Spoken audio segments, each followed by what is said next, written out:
What's up, SRL League fans, and welcome to round 4 of the SRL League URL International GT3 Championship. Today we will be having the United States Grand Prix at the Indianapolis road course. It's a 1.2 hour race, and yeah, I'm really psyched for the 4th round of this championship. We've seen some great competition so far this season in the first 3 races, and yeah, I'm very interested to see what is going to happen today. So today's schedule will be a 10-minute practice session, followed by a 10-minute qualifying session, and then a 1.2 hour race, which will ultimately decide the winner of this round of GT3 racing.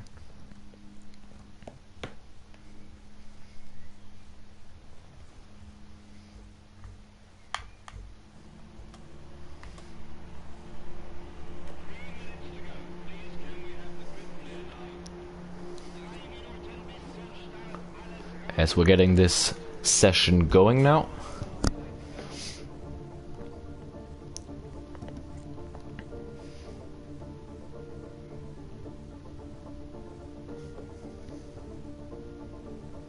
Remember, the first session is only a practice session, so it's basically just for drivers to get used to the setup, maybe figure out problems with their simulator or game, whatever. Just to warm the drivers up for the qualifying session, which will determine the starting order for the race.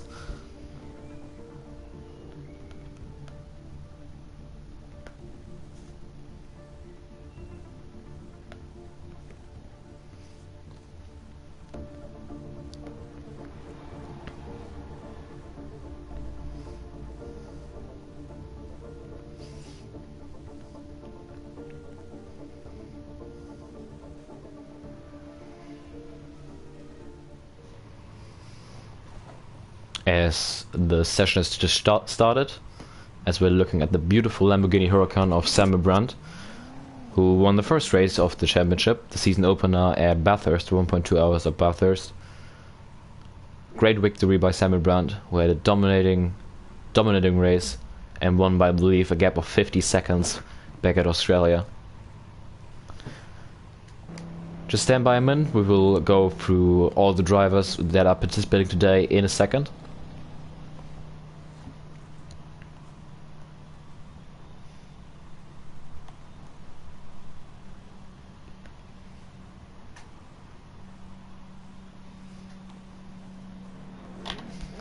As the first drivers are making their way out of the pits now.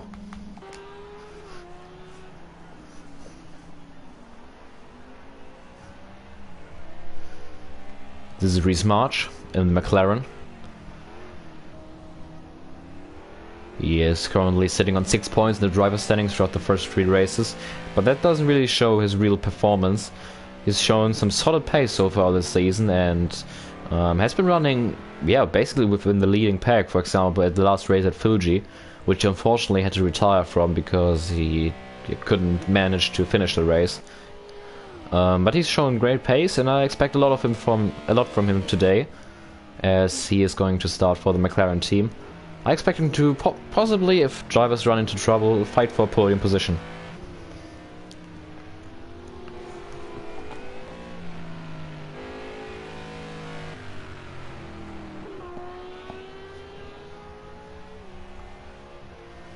So everybody is now out on track, apart from Dion Stahl, who's still sitting in the pits. That is Rhys March's teammate. And we're going to pick up championship leader Jensen Randall,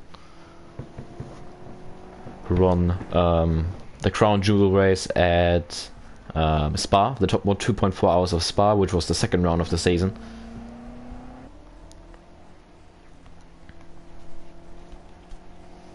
He's currently leading the championship by 6 points over Dion Stahl and Nick van Gelder. So Jensen Randall, once again, I expect him to be one of the favorites to win this race. Maybe with his teammate Alexei Koivuniemi. So the BMWs are very, very strong, and this track suits them as well, as this, the Indianapolis road course has some big, long straights, like the front straight, and that's definitely going to help the BMW, who has a lot of straight line speed.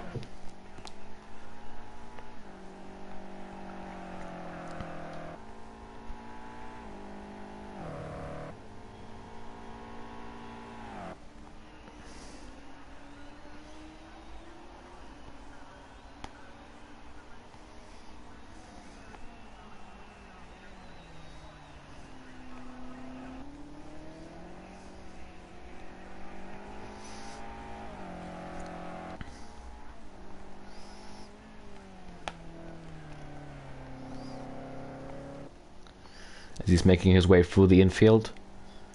Very clean lap so far, but as I said, it doesn't really matter, it's only the practice session.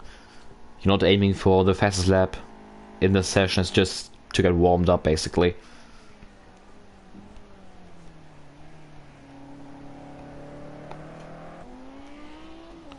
As Nick van Gelder just went for a spin. Unfortunately we missed that on screen, but I just saw that on his onboard cam.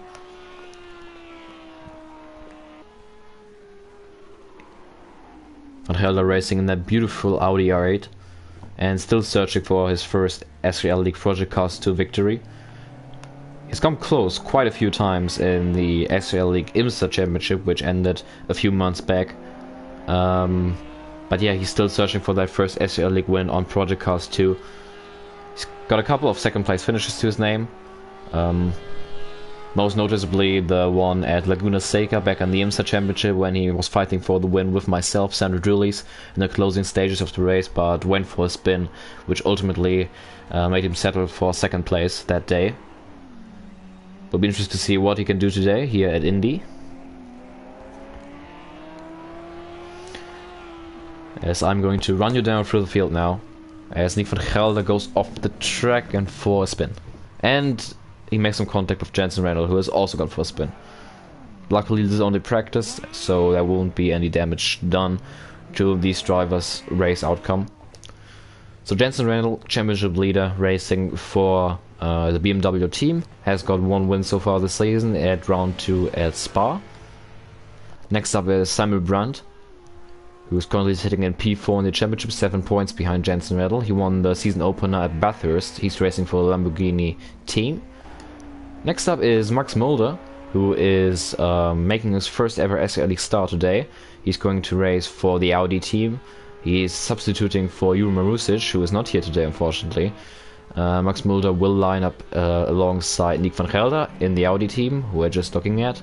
Nick van Gelder currently sitting in third place in the championship, equal on points with Dion Stahl for second place. Talking about Dion Stahl racing for the McLaren team. So far this season, Dion Stahl has shown to be the master of strategies, as he is taking some interesting strategies this season, and they seem to work out quite a few times, so we'll be interested to see what he's going to do today.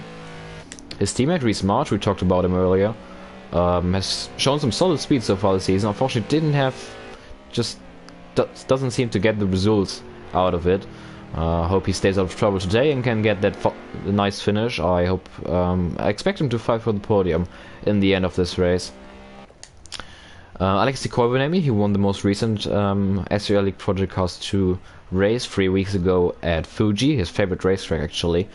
He is part of the duo of the dominant BMWs in the beautiful BMW M8. He's definitely one of the favorites to win today, alongside his teammate Jensen Randall, especially as well because the BMW seems to be the quickest car around this track.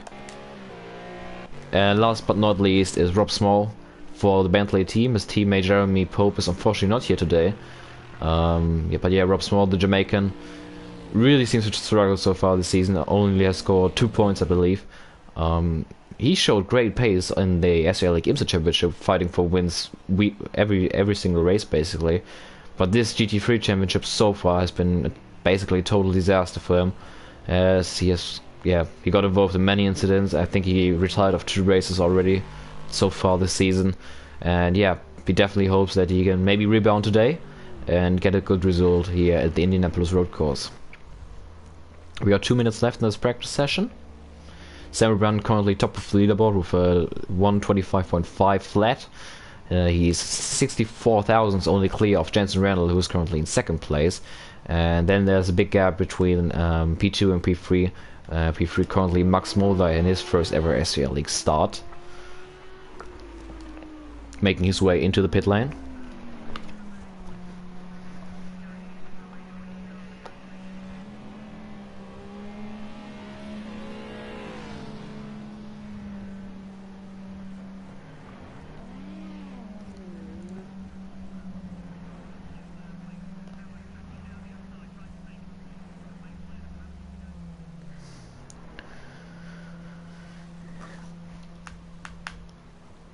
Going to pick up Nick van Gelder, who's right behind Reese Mart now.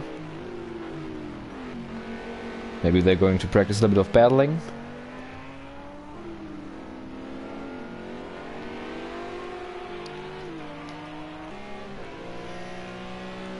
As they are now coming onto the long front straight. Nick van Gelder is going to test that slipstream. There's another car in front of them. As Nick van Gelder jumps into P3 with a 126.8. Yeah, that's Rob Small right in front of these two. As Rob Small gets out of the way.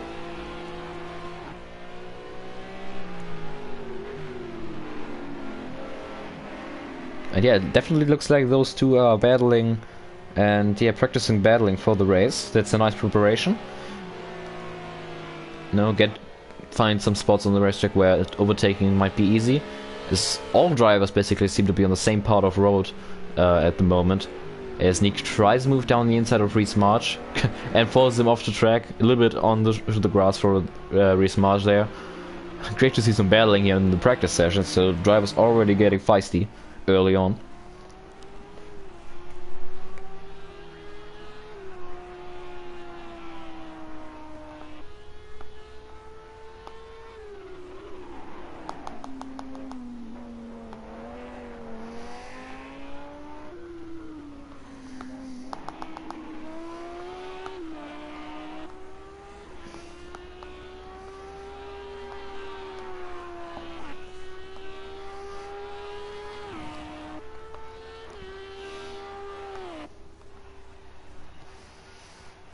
As Nick van Gelder improves his time again, he is within a second of currently leading Samuel Brandt.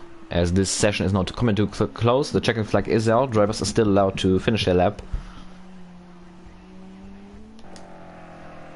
This is Alexei Koivuniemen, he's still on lap. Let's see where he's going to be. He improves to P4, comes ahead of Reese March, who is going to finish this session in P5.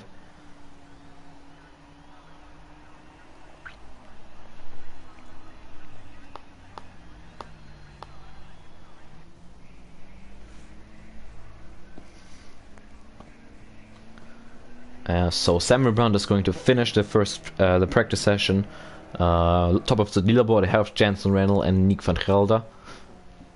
So maybe a bit of a surprise. I really expected the BMWs to be very strong, but obviously this is only practice, so we can't take the times for granted here. The real showing off pace will be in qualifying, though it's only a 10-minute qualifying session, so you never know. If maybe a driver can't get a clean lap in, you really don't know their true pace. Dion Saal has shown that at Bathurst, for example, when he had a poor qualifying session, had to settle for the last row on the grid, and came back to finish, I think, second that day. So it's a long race, it's an endurance race, so we'll see how things are going to go.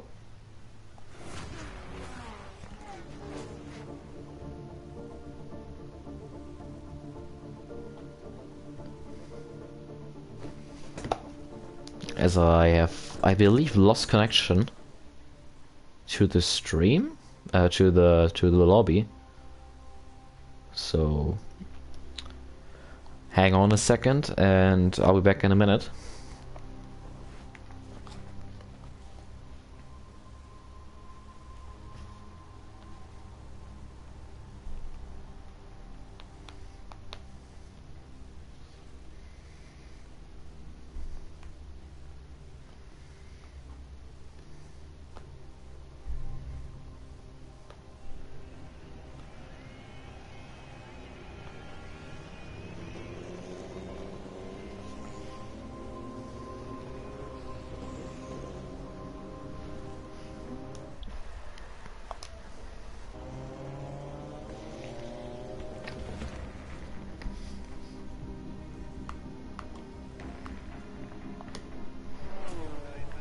As we are now re-entering the lobby. Technical difficulties can always happen on Project Cars 2, unfortunately. That's just one of the cons of this sim. It's that glitches and weird connection losses happen, even though the internet connection is perfectly fine. We have to deal with that, and it looks to be fine as we are just rejoining the session now, so there shouldn't be a problem.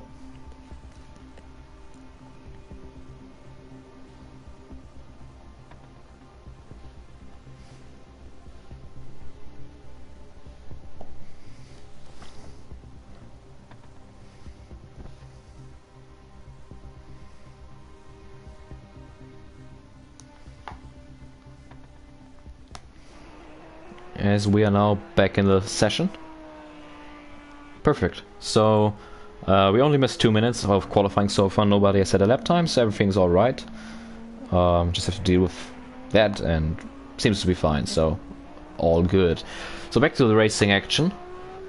We see drivers out on track as Samuel digs his left side tires into the grass. Seems like he's just finishing his final corner of his fast lap.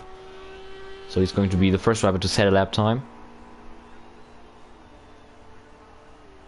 He does not, so he either invalidated his lap time, or he's just starting his lap time. Either way, it looks like it was just the out lap. So this is now the flying lap for Samuel Brandt, as we're going to jump on board.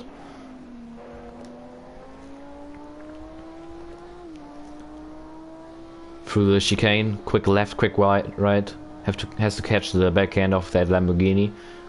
The Lamborghini is a really tail-happy car. Very oversteery, but very quick as well.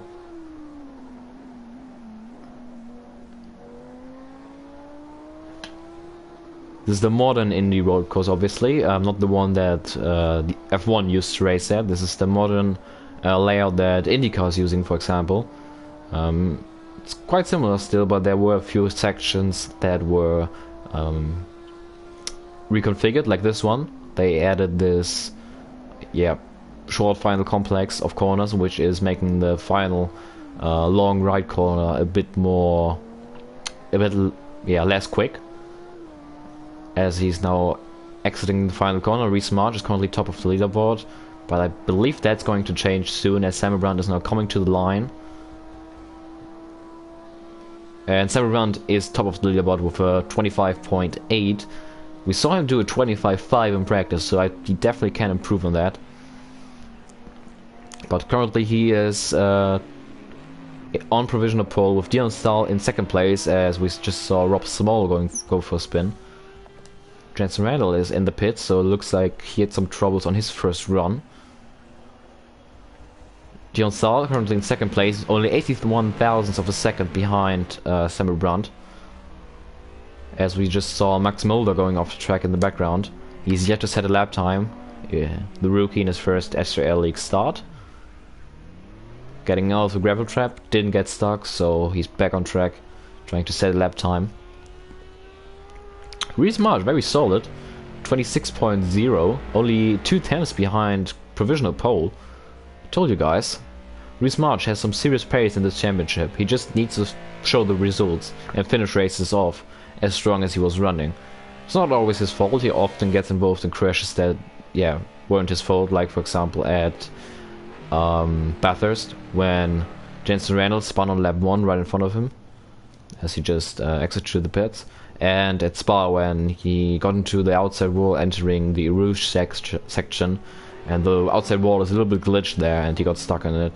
Wasn't his fault. He was running, I believe, in P4. So yeah, it was kind of unfortunate for him. As we're picking up Alexei Koivuniemi in the BMW M8, currently only sitting in P5. It's kind of a surprise, I'd say, as Nick van Gelder goes top of the leaderboard with a 25.7. Very, very solid lap time. As did I see that correctly? Samuel Brandt just got... Oh, Nick van Gelder goes for a nice drift there. And for a spin. Samuel Brandt, who was on provisional pole a second ago, just got disqualified from the session for... I believe it was speeding in the pit lane. So I imagine Samuel Brandt just deactivated his pit lane limiter too early before the line and just got disqualified of the session. So Samuel Brandt will start from the back of the grid now. Wow, that's a shocker. That is a shocker. I just saw that pop out on the race feed, which is in the bottom right corner. Oh, that's a big deal, man. Very unfortunate for Sandro Doulis, but he has to do some catch-up now in the race, starting from the back row of the grid. He's shown that he has sort of pace, as he was on provisional pole. He just got beaten by Nick van Gelder, by the way, who sets a really nice lap time of 25.7. He's now 2/10 clear of, yeah, P2 on the grid, Dion Stahl. But he was just exiting the pits to do his final run of this qualifying session. Very disappointing so far by two BMWs, Jensen Randall and Alexei Koivuniemi. Let's see what Jensen Randall can do. Goes second with 25.8, but he's still a 10th off Nick van Gelder's pole time at the moment. Koivuniemi, his teammate, is only P6 at the moment with 26.5, so that's kind of surprising. The BMW is definitely the favorites for this race, in my opinion.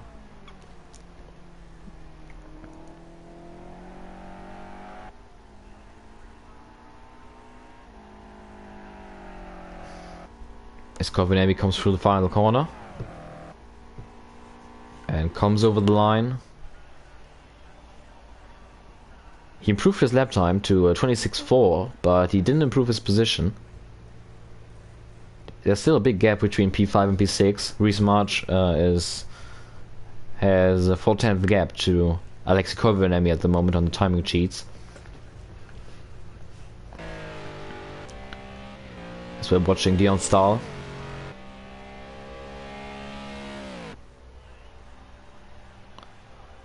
Starting his final lap. So what can Dion Stahl do? In that beautiful McLaren, the Vodafone McLaren, such an iconic livery that he is running here. Dion Stahl hasn't won a race so far this season, which is surprising because he's been running in the lead quite often actually, as Jensen Randall just took the provisional pole with a 25.514, 2/10 clear of Nick van Gelder, so that's basically what I expected from him. As he ducks his tires into the grass and goes for a spin, but that doesn't matter, he already finished his lap. Going to be, yeah, provisional pole for him, and we'll be interested to see if someone can beat that lap time. I knew Samuel Brandt had the potential to beat that lap time, as he set a 25.5 flat in practice, but he obviously just got disqualified for speeding in the pits.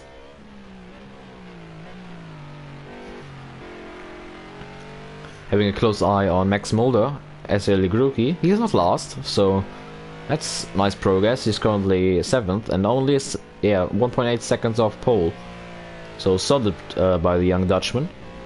Talking about Dutchmen, Dion Stahl just coming over the line right now. Let's see where he's going to be. Looks like he did not improve his lap time, so Dion Stahl will have to settle for P3. As we see Max Mulder coming over the line. Will be P7 for him.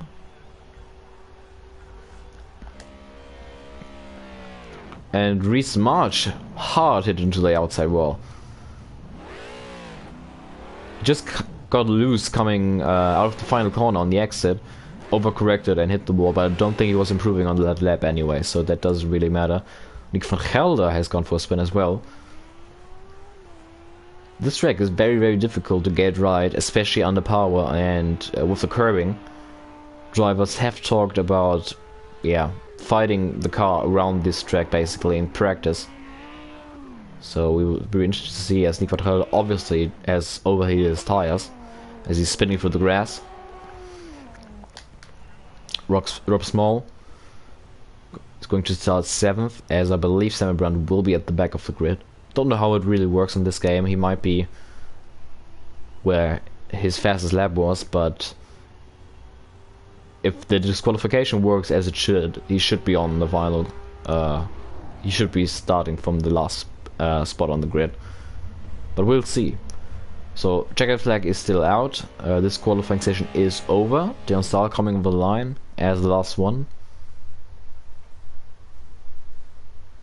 And Sambrand indeed gets to keep his position, but he has picked up a 1 place grid penalty. So has Leon Stahl. So Jensen Randall is going to start from pole alongside Nief van Gelder, and Reese March will be promoted to 3rd on the grid, as Samuel Brandt is going to start P4 and Dion Stahl is going to start P5 with Alexei Kovenami behind him, and then it's Max Mulder starting P7 and Rob Small rounding out the grid today in his Bentley. As we're now looking at the grid, drivers are still able to make some adjustments to their setup and their strategy. So we'll be waiting here for them to start this warm-up lap for 1.2 hours of racing here at the Indianapolis road course. By the way, I'm Sandro Doulis here in the booth today. Usually know me from the racetrack. I usually race in these races. But as Lance LeBron, our F1 commentator, is actually racing this series, unfortunately he's not here on the grid today as he couldn't make it. And Samuel Brandt commentated the SRL League IMSA Championship a few months ago. I decided to take over commentary for this championship. I have to say I love to be on the grid there, fighting these beautiful GT3 cars. But looking at the action from the outside is also really nice, and I hope you enjoy commentary for me. Always happy to hear some constructive feedback and criticism as well. But yeah, hope you guys are enjoying this championship. We are halfway through this championship. I think we got 3 races to go with this race, which we just got started with the warm-up lap. Jensen Randall is a control car. Will be a flying start.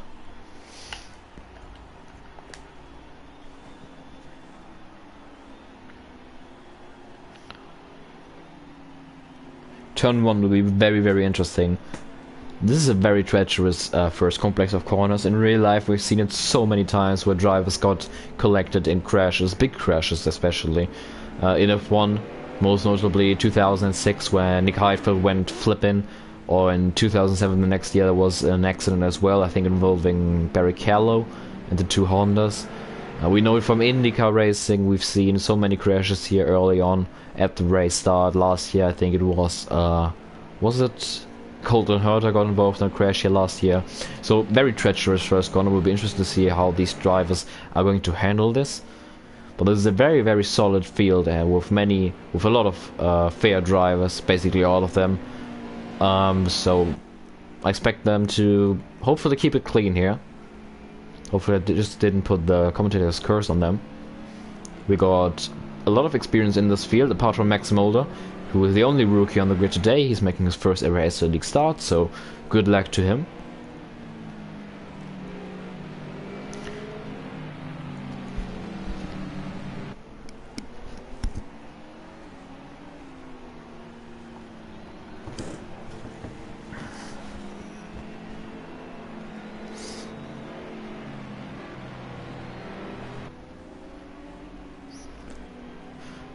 As we're just approaching the final complex of corners, and then Jensen Randall will be able to control the race start. A flying start, which is always interesting. We've seen incredible race starts, especially in the last race at Fuji, when we saw Nick van Gelder was last on the grid, take the lead into turn 1 with an amazing jump on the race start. We'll be interested to see if he can maybe do this again. Jensen Randall is a control car and is lights out, and away we go. Nick van Gelder already on the outside of Jensen Randall going into turn 1. But the BMW is the fastest car on the grid. But it looks like Nick van Gelder is going to take the lead into turn 1. No, Jensen Randall is very, very late on the brakes. And Randall overshoots turn 1, is in the grass, and Nick van Gelder is going to take the lead. Reese March has gone for a spin in the background. Dion Stahl is up 3rd. Alexei Kovenami currently side by side with Rob Small. And Jensen Randall, and oh my goodness, Reese March Jensen Randall off. I was just about to say, those two lost a lot of positions on the race set. I believe I saw Reese March spinning in the background. And I think Reese March just overheated his tires and just lost it and hit Jensen Randall again. So once again, I cannot believe I'm saying this again. This is probably the the third time this has happened. Jensen Randall has taken pole position, and within the first lap of the race, he's gone to the back of the grid with damage on his car. Usually, the last few races, it was his fault, like at Bathurst and at Spa, where he just lost his car and spun. This time, it looks to be Reece Marsh's fault, who just lost his McLaren, probably on very, very hot tires. But yeah, Jensen Randall has to play catch up again. We'll be interested to see if he has to pit for damage, as we just saw Samuel Brunn taking out a few of the ballers in the background coming through the final corner. Cones are all over the place. Dion Stahl riding in the slipstream of the Lamborghini of Brandt. Not close enough for a move though. And Nick van Gelder is taking the lead of this race after the lap 1. And yes, indeed, Jensen Randall has just pitted. Reece Marsh has stayed out, but it looks like Jensen Randall has possibly suffered some suspension damage from this. He is most likely going to go a lap down because of this. You're probably thinking at home right now, so he's basically done for the race. Don't think so, don't think so. Always have to keep an eye on Jensen Randall.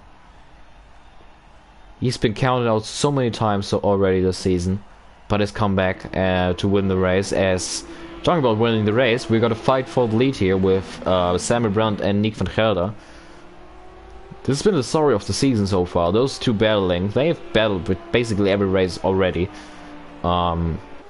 Most notably the battle at Spa-Francorchamps about a month ago, when they got collected trying to go side by side through Eau Rouge/Radillon, with Nick van Gelder having the short end of it, going for a spin.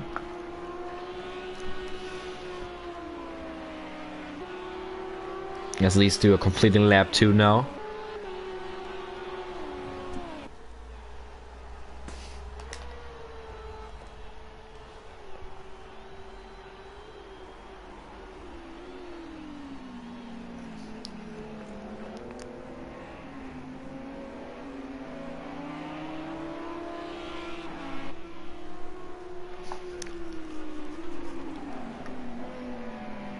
Looking at the rookie in this race, Max Mulder, still running solidly, as he just digged his tires into the grass.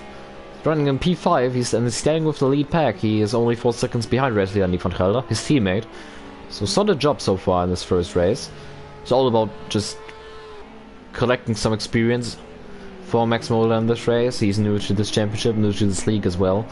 So I hope he is collecting some good data, some good experiences around this racetrack as well, and yeah, might come in strong for the rest of the season, who knows. Meanwhile, Nick van Gelder was able to build a bit of a gap to Samuel Brandt, who himself has built a little bit of a gap to Dion Stahl in third place, so the top 3 are quite separated at the moment.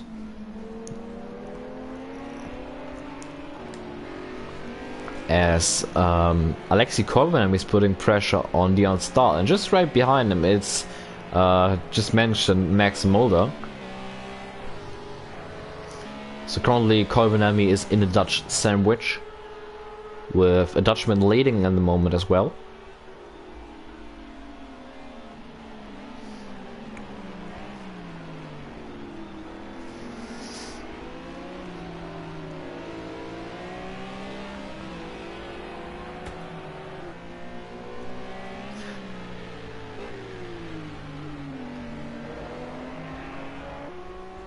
As we're going to quickly look at the fuel loads of these drivers. This is always very interesting. You can see it on the right hand side, on that little data circle. Nick van Gelder running a lot of fuel. Man, that's a lot of fuel. He's definitely going along in this race. This is an easy 1 stops, so there shouldn't be a problem. Well, obviously without getting damage, of course. Sam running a lot less fuel. He's only on 52 liters, so his car is much lighter. He should be very, very fast on this stint compared to Nick van Gelder. So Samuel Brunn probably not going as long as van Gelder on his first stint. Dion Stahl going for the same strategy as his countryman Nick van Gelder. Also with a lot of fuel in his McLaren. Even more fuel for Alexei Korbanami. And also a lot of fuel for Max Mulder. Rob Small also got a very heavy car, so it's only Samuel Brandt who's running very light car at the beginning of this race. So this first stint will be very short for Samuel Brandt, but he should be able to be the fastest car on track, as his car is very light compared to the others, who are filled up right to the maximum. But currently that is not really showing, because the gap between Van Gelder and Brandt is staying basically the same. So in order to make the strategy work, Brandt has to go and pass. Oh, we just had a spin. Third place car Dion Starlis just spun. Doesn't seem like he has made any contact, but that was a very close call with Max Mulder on him. And Dion Starlis dropped all the way down to P4, so costly mistake by the Dutchman. He's not out of it though, no damage made, and he's carrying on. So lucky for him. But in order to make the strategy work, Brandt has to go up there and overtake Nick Van Gelder and has to build a gap on him.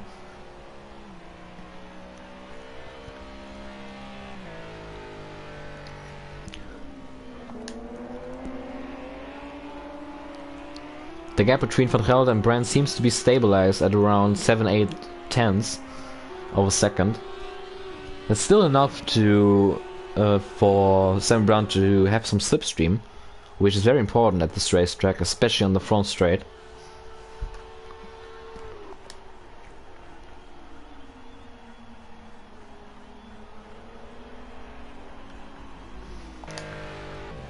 Chris March, who got involved in the first lap incident with Jensen Rennell running P7.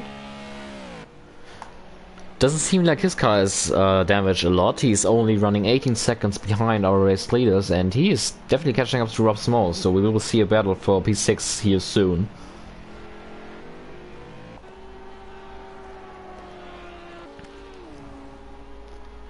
Mulder and Covenami are battling for the third place. That's a podium position there. And that would be a great story for Max Mulder in his first ever SRL start, as he's trying and move around the outside through the infield. That's never going to work. Mulder seems to be the quicker car, definitely at the moment. And he's going to have a look down the inside here into this sharp left, but Covenami smashes the door as Mulder takes a big hit at the curb. Now he needs a good exit. That's the key to make an overtake at this racetrack. You need a good exit onto that long straight and pick up the slipstream. But don't think Mulder is close enough to try and move.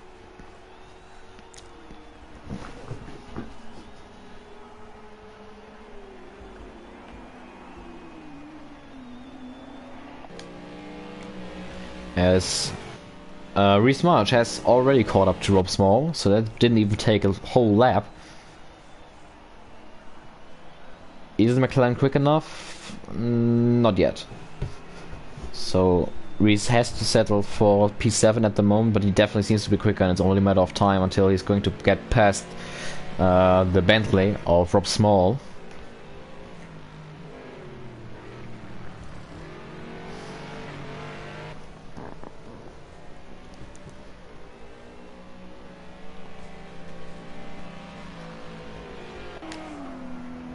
As Mulder, whoa, Mulder is right in the gearbox there of Covenami.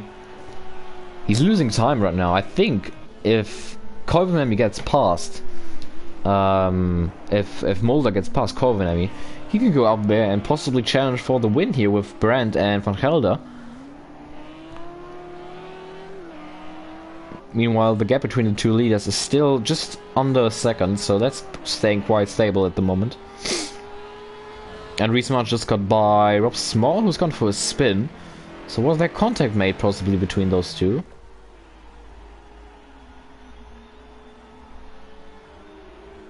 Mulder has a look down the inside, but still not close enough. Now maybe. Around the outside there's some contact made.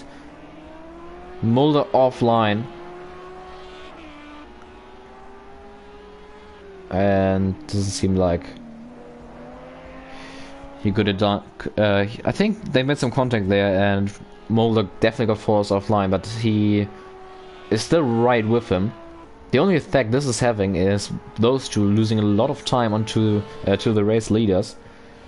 And we got our first retirement of the race. Rob Small has retired his Bentley, so I think that's his third or fourth retirement of the season. Very, very disappointing season for the Jamaican.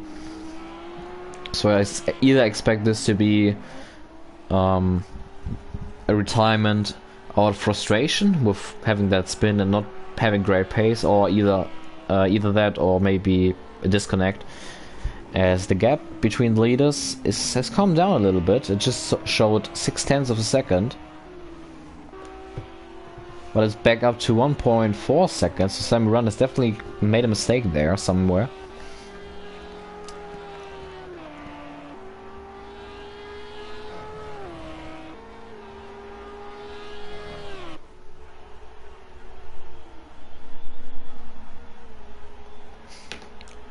As Mulder is still stuck behind Corvinami. I was talking about this earlier in practice. The BMW M8 is a very, very fast car in the straight line. It just seems like he's holding up Mulder in the corners, but Mulder can't overtake on the straights because the BMW M8 is just too fast, despite slipstream.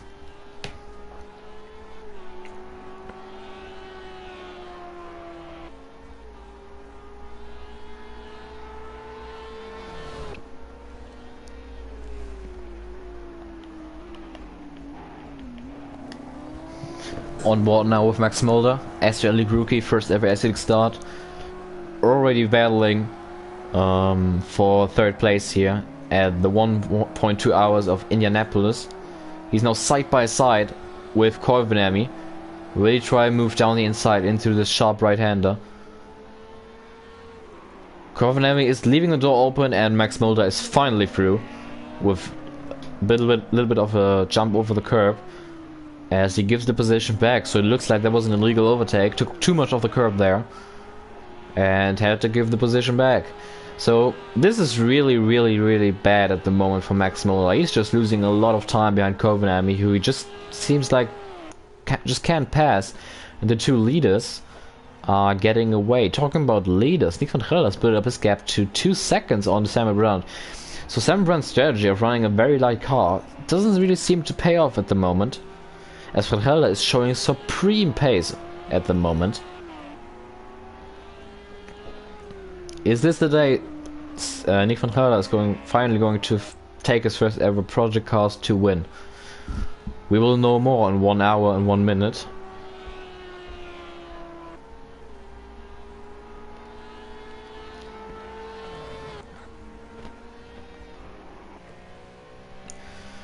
Dion Stahl, who had that spin a few laps ago, currently still running P5.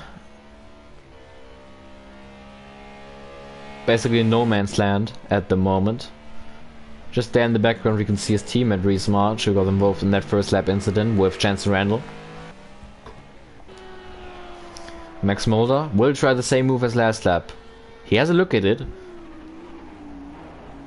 and he makes the move stick, but runs a little bit wild switchback move there by Corvinami. Will that work? Yes, it does. Wow. So Corvinami fighting very, very hard for this position. Rightfully so. It's a podium spot, so why would he lift?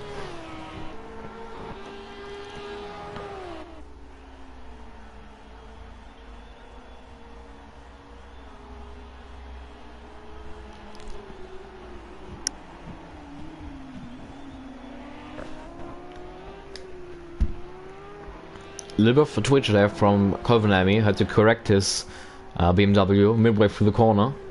Oh, and that does not work. Somehow those two have not spun. That was a very, very late lunge by Max Mulder, who tried to move down the inside of Alexei Corvinami into that long left, but a move into there just does not work. Corvinami obviously does not expect a move there. Those two have made contact, but none of the two have spun, so that's lucky for them. There might be some suspension damage, we don't know, we can't see that unfortunately. But that's a very risky move. Obviously, Mulder is getting frustrated and desperate because he knows he cannot take the position into one of the overtaking opportunities, like turn 1 for example, because the BMW M8 is just that fast in a straight line.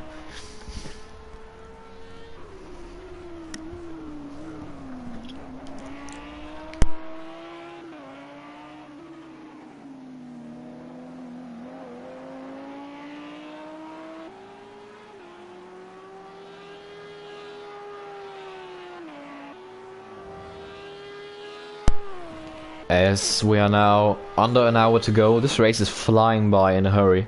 We already got 12 laps in. Nico Trelder leading the race after 12 laps, 3 seconds ahead of Samuel Brandt. Trelder really showing some good pace here early on in the first stint of this race. Let's see if he can keep that on.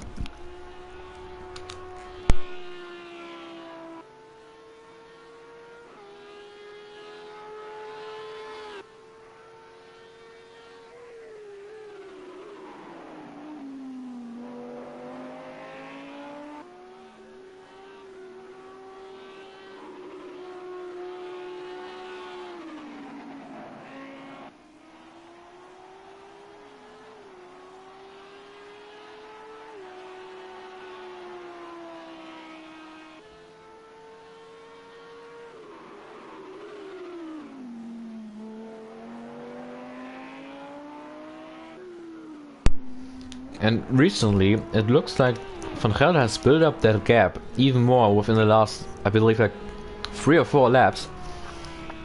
Samuel Brandt seems to struggle a little bit, as the gap is now up to 4 seconds, so the gap stayed the same at about like 8 tenths for like probably like 8 or 9 laps, but it really has gone up in the last few laps. So Samuel Brandt's strategy of running very low fuel in a light car doesn't really seem to pay off at the moment, as the battle for P3 is on again between Max Mulder, first race driver, and Alexei Kovodemy.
As of right now, I believe the pair of them, Kovodemy and Mulder, are catching up to Samuel Brandt, who's running second.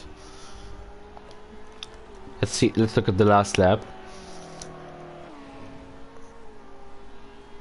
Last lap, Max Mulder actually was the quickest car on track, so it's a real shame he's stuck behind Kovodemy and just can't pass him. I really think Mulder could definitely, don't know if he's still got the chance to fight for win, as Van Gelder has built up a solid gap and seems to have great pace. But it definitely looks like he could fight for possibly second place here and maybe make it an Audi 1-2.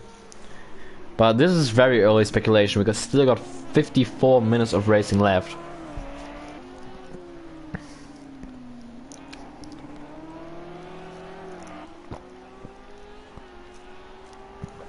And we never know. Possibly Jensen Randall is not out of this conversation. He's a crazy fast driver.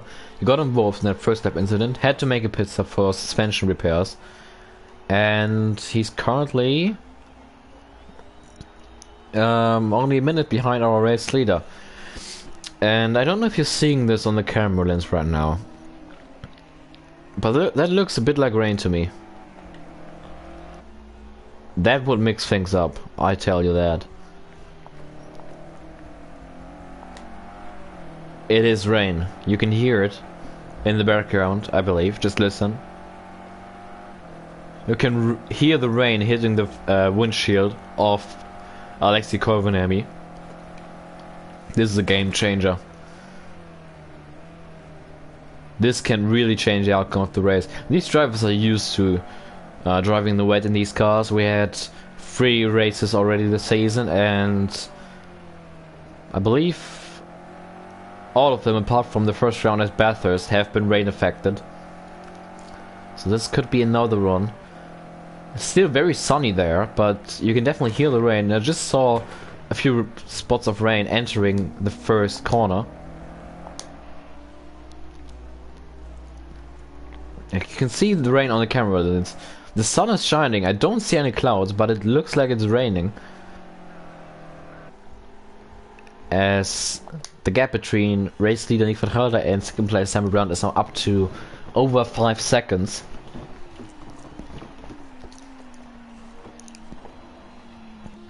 The lighter car should definitely help Sandro Doulis in these conditions, as he makes a little bit of a mistake, runs wide into turn 1 and lost about 0.8 of a second with that mistake.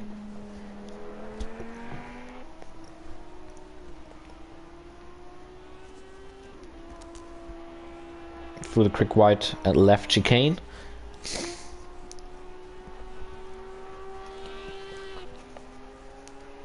The corner's almost run flat out. I believe drivers are just lifting a little bit through there. So that chicane is very difficult as well, because the car can get very loose on the rear. On the rear of the car. Can get very loose on the exit of that corner. Especially with a light car and worn tires at the end of a run. So drivers have to watch out for that and be aware that that is a possibility, that the car gets loose on the exit. Max Moller seems to settle for 4th at the moment. Last few laps haven't been much quicker than Koivuniemi, so that's surprising. Maybe he's struggling a little bit here with the conditions. I don't think it's already... I don't think drivers can really feel the racetrack getting damp, but you never know. Unfortunately, we're not inside of these race cars. We can't tell how the conditions are, but it's definitely raining on screen.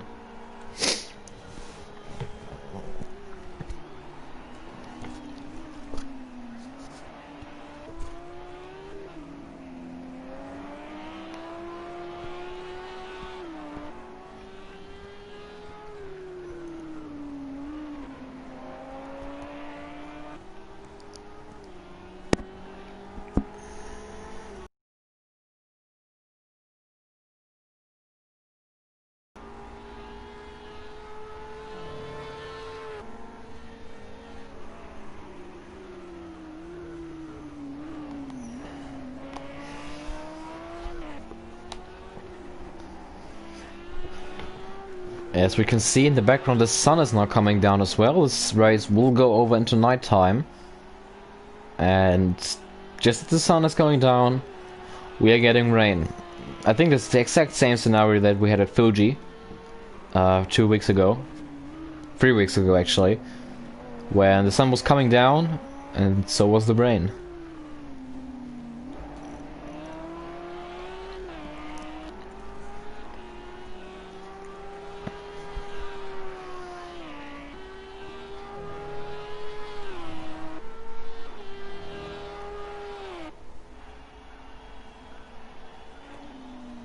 Sandro Doulis has closed down the gap to Nick van Gelder a bit through the last 2 laps. He regained about a second of Nick van Gelder after the mistake he made about 2 laps ago going to turn 1. These conditions should suit him more, because his car is much lighter than Van Gelder's car. talking about it, let's actually have a look at the fuel load. You got 22 liters left. So I just really hope for Sam around that if the rain stays, he does not have to pit twice if he runs out of fuel before it's time for wet tires. I think that's what happened to him at... Ooh, let me guess. Was it Spa-Francorchamps, possibly? And he got screwed over by the crossover point of the wet tires.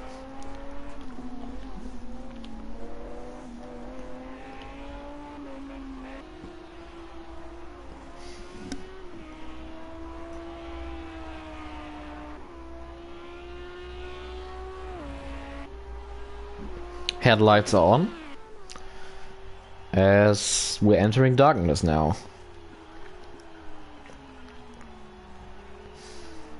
As the gap between Brandt and Nick van Gelder has come down by another second last lap. So just as I expected, Samuel Brandt very quick in these conditions so far.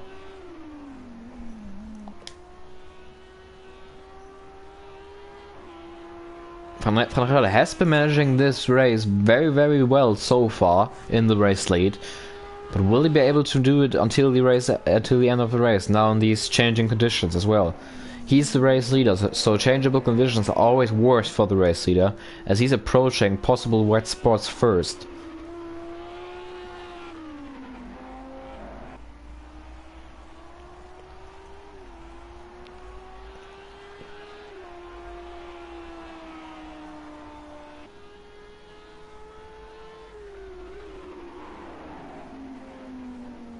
Last lap, Sam Brandt was almost a whole second quicker than Nick van Gelder. Currently fastest on the racetrack is still Max Mulder, who's the only driver, apart from I think Reese March on the last lap, who was inside the 27th. Meanwhile, Jensen Randall has made a mistake and lost about 10 seconds last lap. He's still running in last place, as Max Mulder is very close to Alexei Koivuniemen now. Will this be enough to finally try and move into turn 1? No, it won't.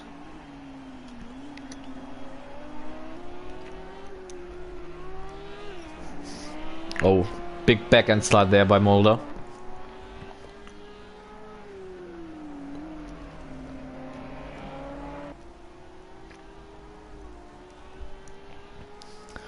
Last lap, Brandt lost another 4 tenths again on Van Gelder.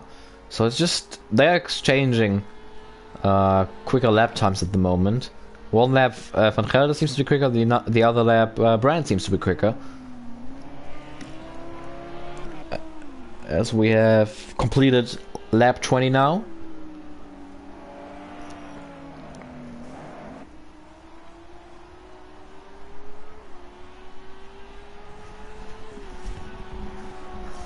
And this battle has been raging on for the whole race. This battle for the final spot on the podium between first race starter Max Mulder, substituting for Ruben Marusic in the Audi, and Alexei Koivuniemen in the BMW, our most recent winner here in the SRL URL International GT3 Championship. He won 3 weeks ago at the Fuji circuit in a very hard fought race.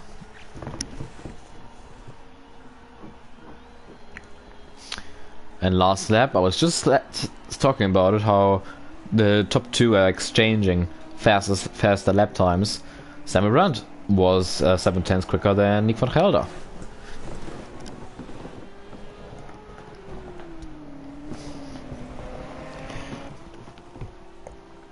Dion Stiles seems to be liking these conditions. He has been closing down the gap again.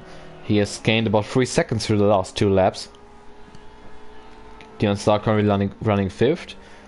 He was running 3rd in the early stages of this race, but went for a spin exiting the left-right high-speed chicane and dropped down to P5 behind this duo of cars.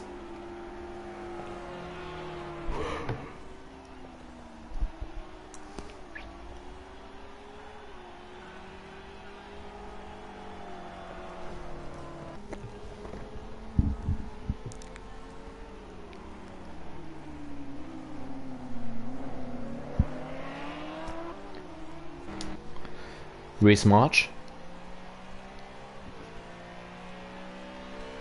Currently definitely one of the more quicker drivers on the racetrack. Remember, he got involved in a first lap, first corner incident and dropped to P6. But he definitely is showing pace and potential. So promising stuff by the Brit. We just stays within this gap. There will be drivers making mistakes over the course of the rest of the race. We know that. That's just how it works in these endurance races. So if he keeps his nose clean, he could be up here for maybe a P4 finish, possibly.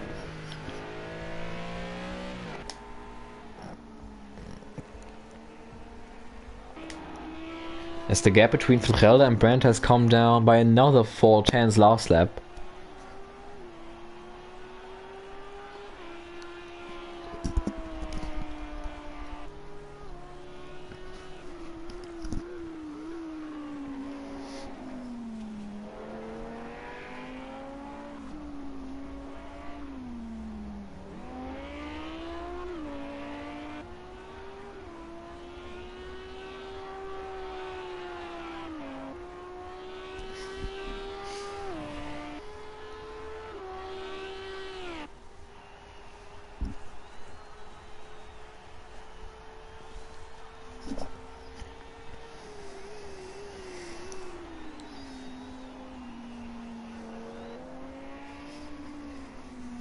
Last step, Nick van Gelder returned the favor and regained 3/10 of his race lead over Samuel Brandt with 28.7 compared to a 28.2 compared to a 28.5 by Brandt.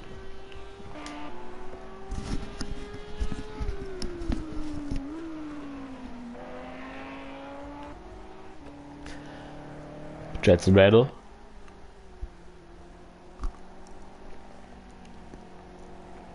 I believe that's Nick van Gelder there in the background, isn't it?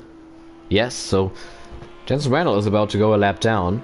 His lap times are very, very poor, so I believe he might have picked up some damage somewhere. He's about 8 seconds per lap slower than everybody else on the racetrack at the moment. As the rain is still coming down, it just looks like it's raining, but the track doesn't seem to get wet fast enough or hard enough for drivers to make a switch over to wet tires.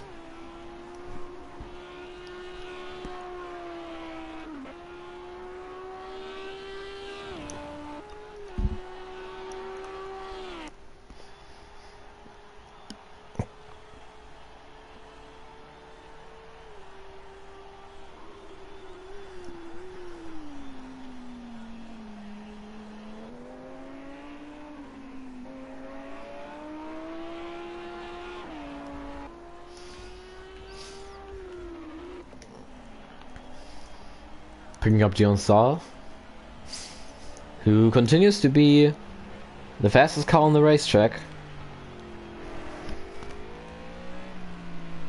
He's closing down the gap to Max Mulder, who's running 4th place. It's only at 7 seconds now. It used to be at 11. So, solid jobs at the moment by Dion Saar, who's recovering from his spin early on. Right here at this point.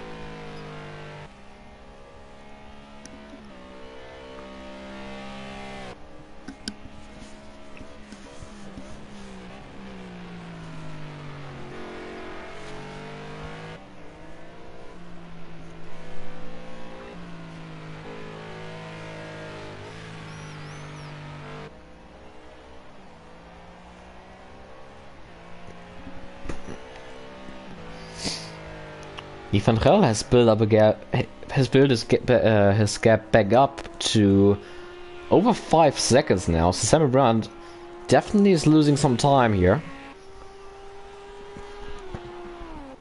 And Koivunemi and Mulder in the background are getting closer to the Lamborghini Huracan of Brandt.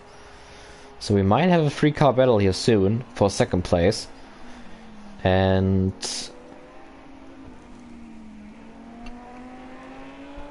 that should be an easy job for Koivunemi to get by Brandt, because Oh, Brand makes a mistake. Brand is off the racetrack. Brand is in the gravel, and he's going to lose a position here to Alexei Kovalev. And he digs through the grass again. He just put his left side tires off the racetrack onto that, damp grass, and has just no grip whatsoever out there. And he just basically got dragged off the racetrack. Ran through the gravel, didn't lose a lot of time, but I was just about to say, Kovalev is quite close. And Kovalev is now in front of him. And even in case Brand is quicker than Kovalev at the moment, as Brand just had a great exit coming through there. Even if Brand is much quicker than Kovalev, it will be very difficult to overtake Kovalev, as we've seen all race long, as he was fighting Max Mulder, as those two, Brand and Kovalev, are running side by side, coming into the final corner. Brand has the preferred line, and he gets past the BMW, but now here comes the BMW power plus slipstream. I strongly doubt the Lamborghini Huracan will be able to fend them off, and look at this. Kovalev is already past them. Samuel Brandt ducks in behind him. Tries another move down the inside in turn 1. And Kovalev got the inside line for the next corner. And is now past Samuel Brandt. That's what I meant. Did you see how incredibly much quicker the BMW seems to be than any other car? As Max Mulder is now looking for a way around Brandt.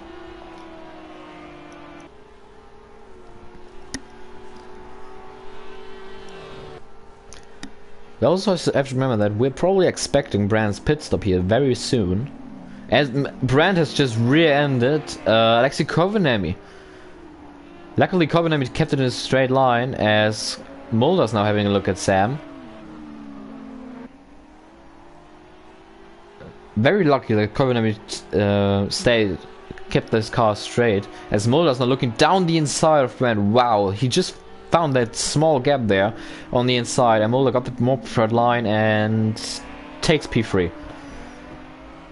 So podium position now for the Dutchman.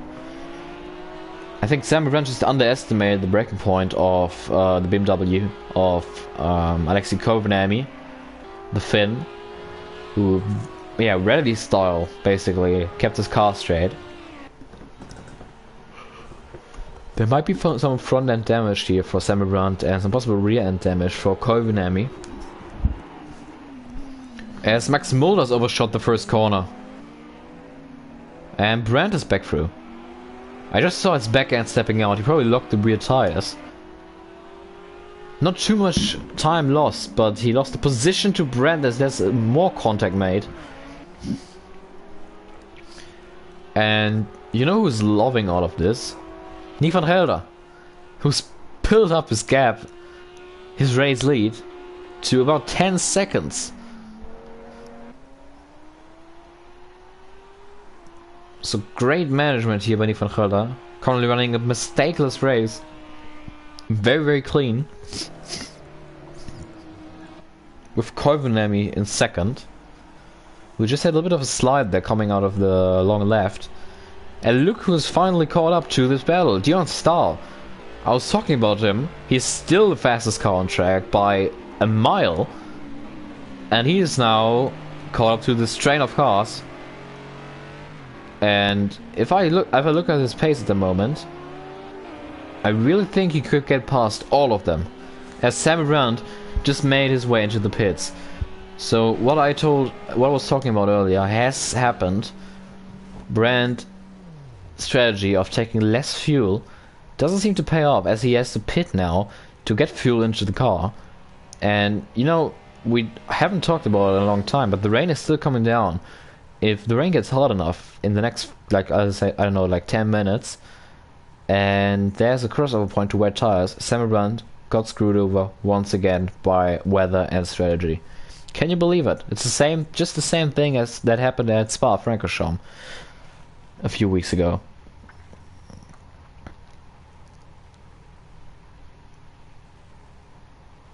As Brandt's Huracan is getting fueled up. Don't know, I think he's going... I think he's going to stay on the lead lap.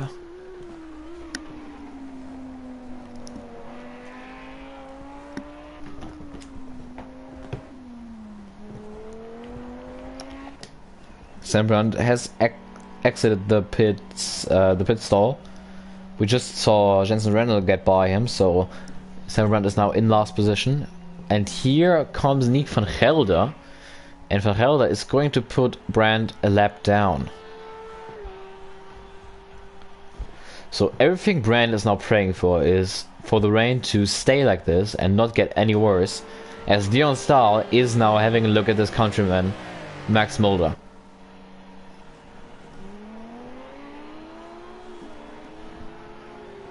Don't think Stahl is close enough though. But Mulder ran wide as Brand exits the pits now right in this battle. And this is definitely not helping out Stahl, who just got hold up a little bit there by Brand, who gets out of the way. Sportsmanship.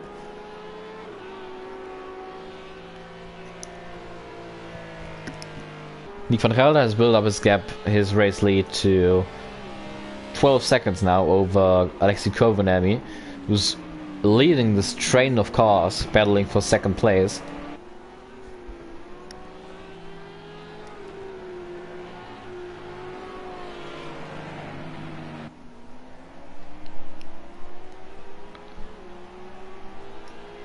It's just, I don't know, it will be very difficult and interesting to see if drivers even can make a move on Kovanemi, who definitely seems to be the slowest car in this group, as Sam Brandt has I think he just made some contact there with Dion Stahl. So once again, Sam Brandt has hit someone else from behind there. He seems to be very, very late in the brakes today. And yeah, Kovanemi is definitely the slowest car of this battle, but nobody can get past him because he's just that fast in the straight line. As in the background, Sam Brandt, who's a lap down, is trying a move on Dion Stahl. This is not helping Dion Stahl whatsoever. Sam Brandt obviously on quicker tires and fresh tires.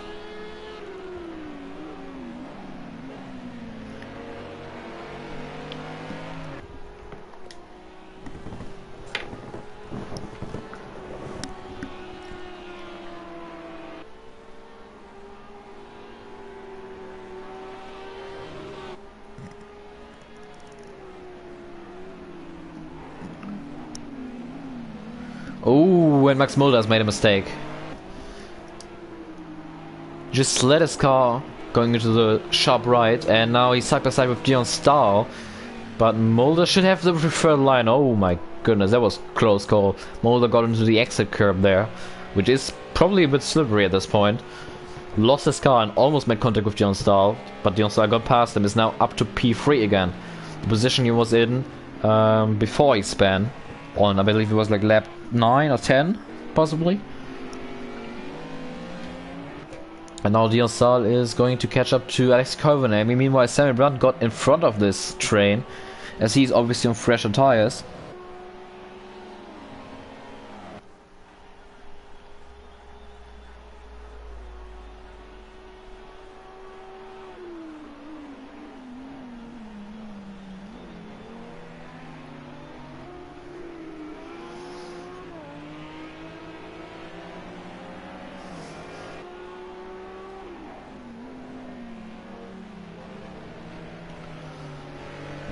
Meanwhile, Van Gelder's gap has gone up to 17 seconds, so definitely we can say Van Gelder is controlling this race.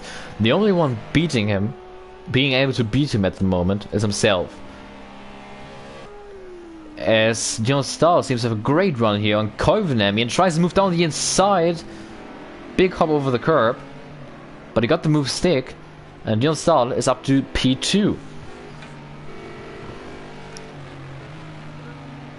So, I mean, the gap between Stahl and I think Stahl is letting Kovanemi back past because he got a legal overtake, because he cut too much of the corner there. I was about to say, if Stahl gets by Kovanemi again, I don't know, it will be interesting to see if Stahl can continue his pace from before he caught up to this group of cars. which was being the quickest car on the racetrack by about half a second a lap. If he can keep that up, he might be able to catch up to Nick van Gelder, even if it looks unlikely with the gap van Gelder has built up. But first of all, Stahl has to get past Kolbenami again.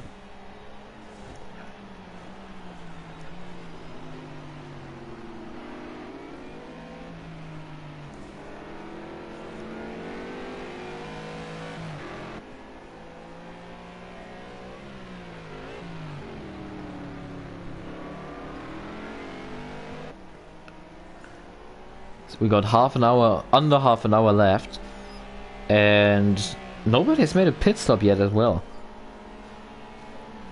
I believe there's a mandatory pit stop, so drivers definitely have to make a pit stop in this race. But obviously they took a lot of fuel at the beginning of this race, and yeah, looks like these drivers keep on staying out. Star was very close there to Kolbenami in the infield section, and Kolbenami seems to struggle a little bit on the power, as the track probably is getting damp at this point with the rain. Oh, and Stahl tries a very late move there down the inside of Kolbenami, but this is going to turn into the outside for the next corner, and Kolbenami got the position back. So just this is the story of the race, Kolbenami being a car that nobody can pass. What I wanted to say, it's been raining for about like 20 minutes now, and at some point the track just has to get damp and wet at some point. As Stahl is now side by side with Kolbenami, McLaren seems to be quick as well, and is turning into the inside now. Can Kolbenami fight him? No, he can't, and Dion Stahl is past Kolbenami. So, can Dion Stahl catch up to Nick van Gelder? This is the question now. Dion Stahl has shown us he probably is the quickest driver at the moment. He has been the quickest driver all race. Will he be able to close a 23-second gap within the last 26 minutes? You would have to close the gap by about 9/10 a lap. But is that really possible?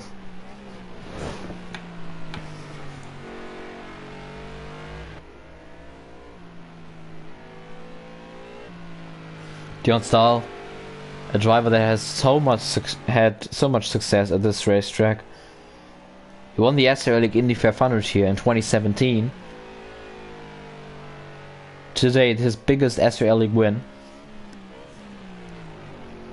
Can he now win on the road course in the GT3 cars?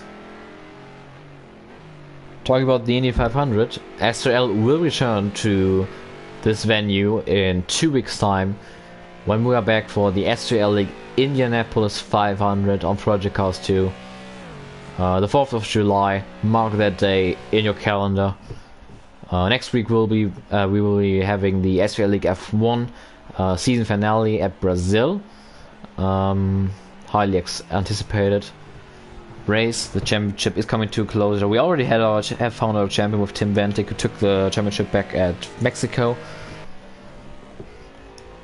And the week after we will go to this racetrack again, but this time on the oval with the SRL League Indy 500. Max Mulder has made his way into the pits, taking some fuel. Don't think he's changing to the wet tires though.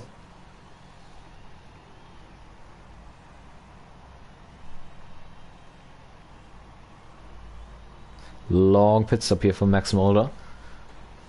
And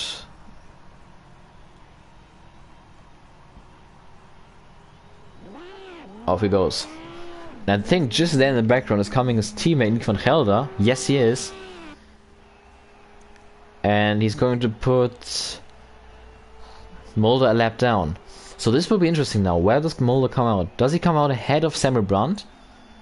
Brandt now coming through the final corner. Obviously he had the undercut with having much fresher tires for multiple laps.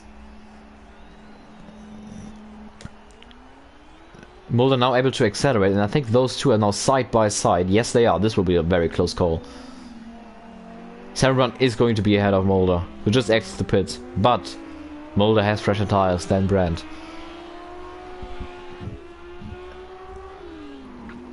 And Brandt has made the mistake again he made early on.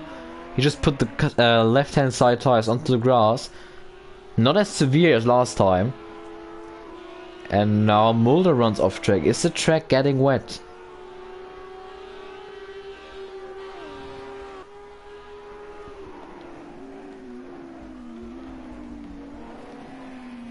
Look at the rain. He's not using his windshield wiper though.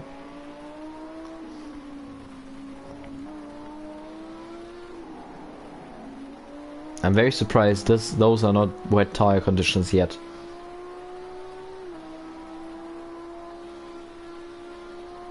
It must be at some point.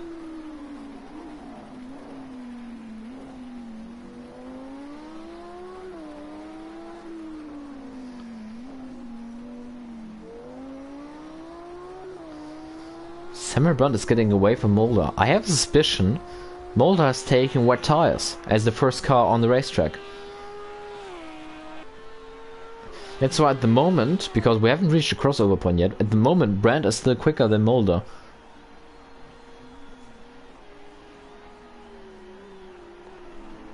I think it's going to change at some point soon. But this is very interesting to see for the race leaders like Nick van Gelder, for example. He eventually has to pit at some point. And will he take wet tires or not? Oh, as he gets very loose going into there. Big slide from Van Gelder.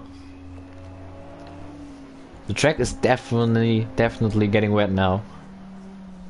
Semmelbrand will be kicking himself. That strategy did not work out as he wanted to. And he's probably forced to pit twice here at the end of the race, despite only making one pit stop. Once again.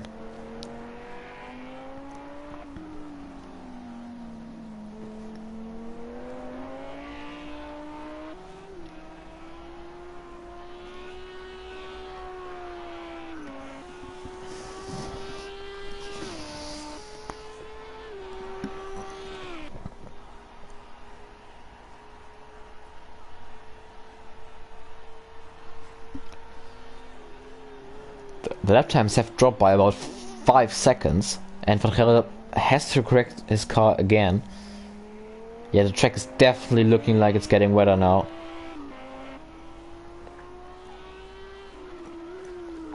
And Max Mulder's last lap on the wet tires was about a second quicker than Nick van Gelder's lap time. Though Nick van Gelder's lap time was about 4 seconds slower than Dion Stahl's lap time. So Dion Stahl is definitely catching up here to Nick van Gelder at the moment. Oh, and Nick van Gelder is going for a spin, he just catches his car. Van Gelder seems to be the car that's struggling the most in these conditions. Van Gelder is losing tons of valuable lap time, as we're just now going to be at the 20-minute to go mark. Will Van Gelder make his way into the pit lane?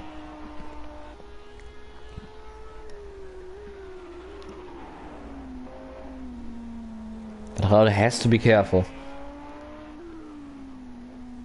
He is the race leader. You don't want to make mistakes at this point. Though, despite all of this, Van Gelder is staying out.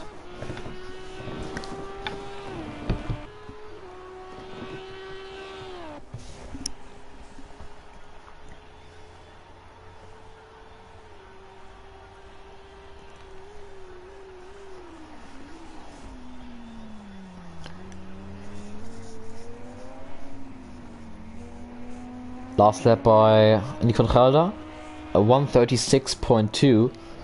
That's 6 seconds slower than Dion Stahl, who said 30.0, and Nick van Gelder goes off the racetrack. He's now in the gravel. This is getting bad now for our race leader. He seems to struggle a lot in these conditions, and I would suggest him pitting for wet, even if it might be too early. Alexei Koivaniemi is now pitting for wet tires. Nick van Gelder has lost, and oh my goodness, Koivaniemi overshoots his pit stall.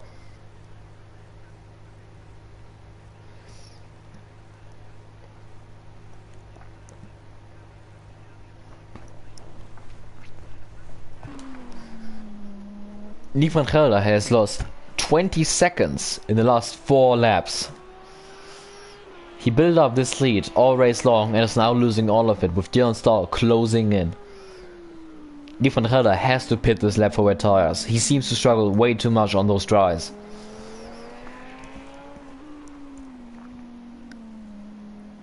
He stays out. Van Gelder stays out. What does Dylan Stahl do? Stahl stays out as well.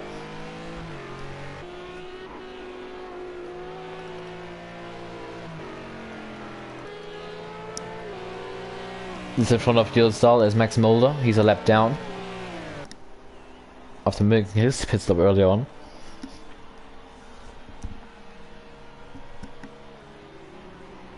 And the gap between, oh my goodness. Yeah, look, Max Mulder is on wet tires. Dylan Stahl is on dry tires. Look at Max Mulder go. This is a crossover point. We just saw Alexei Kovanemi exiting the pits, and he came out behind Mulder, so that just shows that the undercut for wet tires definitely worked. As we see a lot of spray now, Reese March is in the pits, and the gap between the two leaders, Dylan Stahl and Nick van Gelder, has come down to 1.2 seconds. Now under a second. Van Gelder is struggling. Dylan Stahl is basically ready to overtake at this point. Can Van Gelder save himself into the pit lane in time? Here comes Dylan Stahl.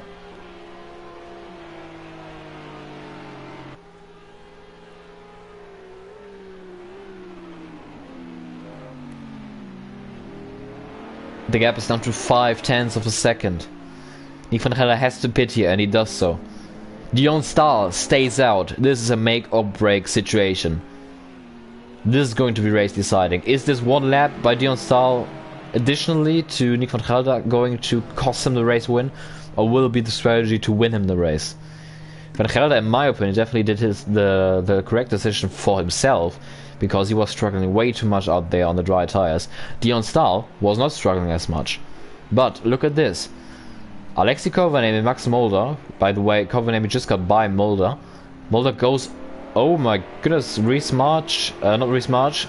Dylan Stahl just had to force Kovanemi off the racetrack there, and Mulder is back past Kovanemi, but race leader Dylan Stahl is getting overtaken by these two, and these two are both on wet tires, as Dylan Stahl is now to go off the racetrack.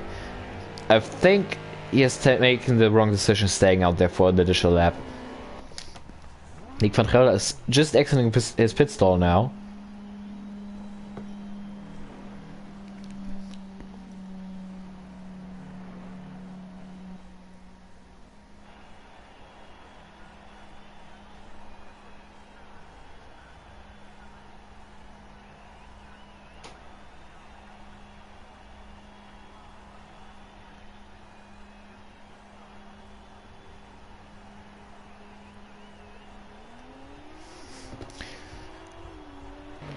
So Dylan Stahl.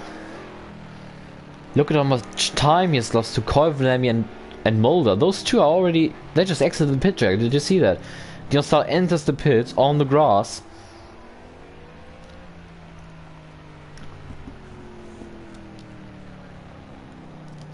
And pit lane speed. Here we go. So this will be interesting. Where's Nick van Gelder? He just came through the quick left-right chicane. He's 38 seconds behind Dylan Stahl. Behind Dylan Stahl. And he's behind Samuel Brandt. Now, I believe Brandt is on dry tires. But for his dry tires, he's going quite quick. So it's unfortunately, I don't know why, on this sim you cannot see which tires drivers are on.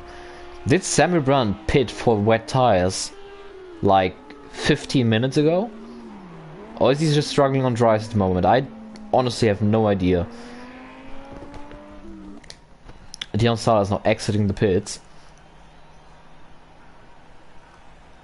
You know, this might actually work out. Somehow, he lost so much time on that last lap. Here come Brandt and Van Gelder. With Van Gelder being right behind Brandt.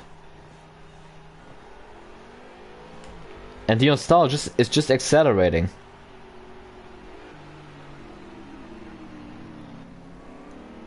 Dion Stahl is going to stay in the race lead. How did he manage that? That looked like an awful in-lap by Dion Stahl, but he somehow kept the lead, and we now got a three-way battle for the race lead here with Brandt and Van Gelder in second and third.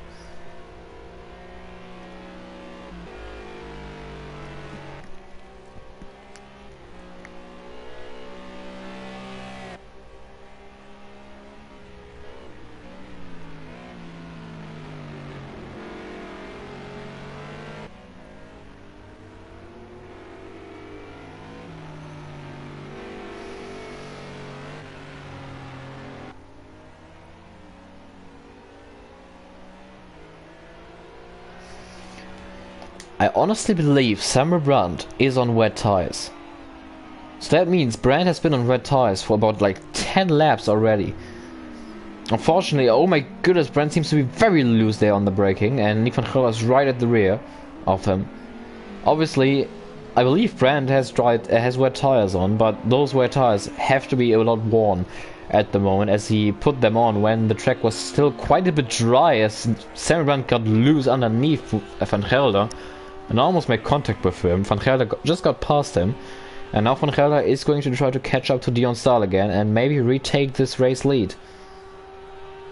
We've got 12 minutes left in this race, and there are 3 drivers that could possibly win this.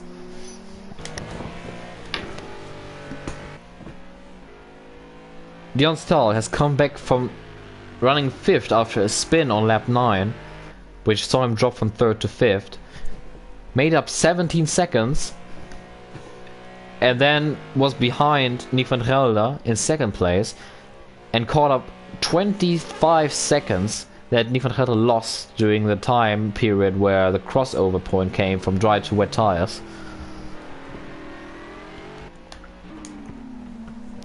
Brandt runs a little bit wide there again.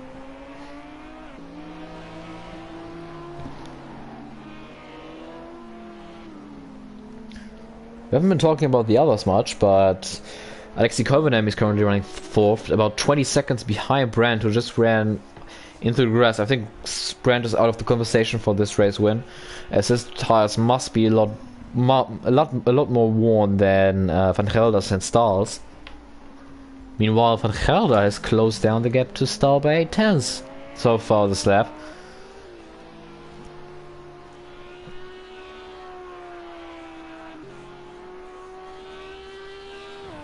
So to complete my sentence, Kovanem running 4th, 20 seconds behind Van Gelder at the moment.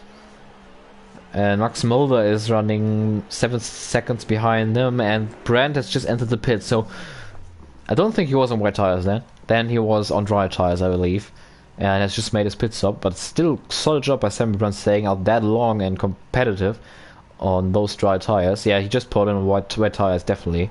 You could see that. Very unfortunate, not his fault. He got screwed over by the weather again and was forced to make 2 pit stops, just like Spa-Francorchamps. And he's probably going to drop to P6, just behind his SRL League F1 teammate from Haas F1, Reese March, who's coming over the finish line. No, he's still at the exit of the final corner, so we'll be close.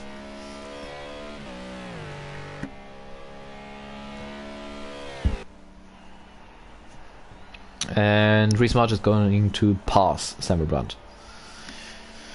Wow, that's unfortunate. Sandro Brandt wanted a good day for the championship as well.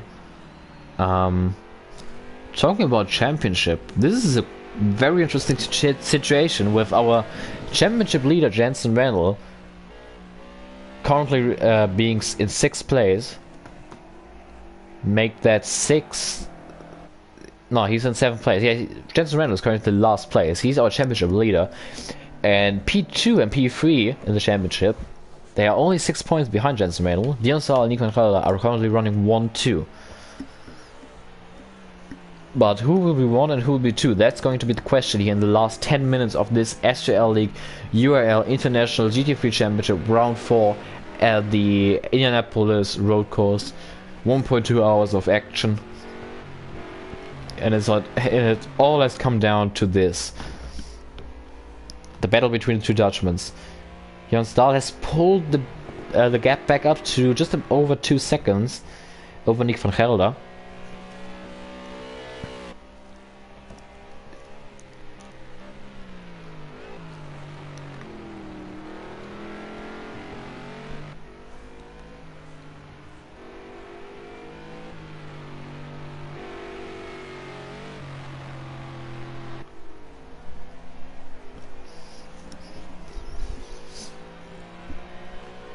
And the gap has gone down to 1.7 seconds again.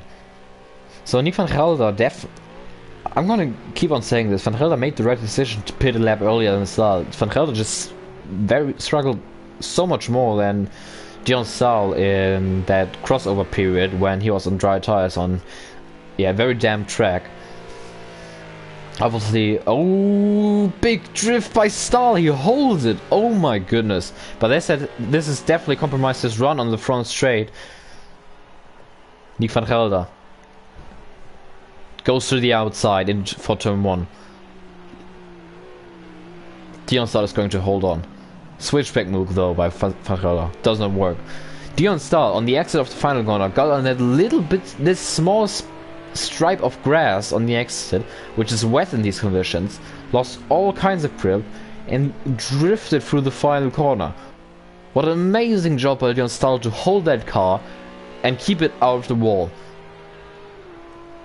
Incredible. 7 minutes to go.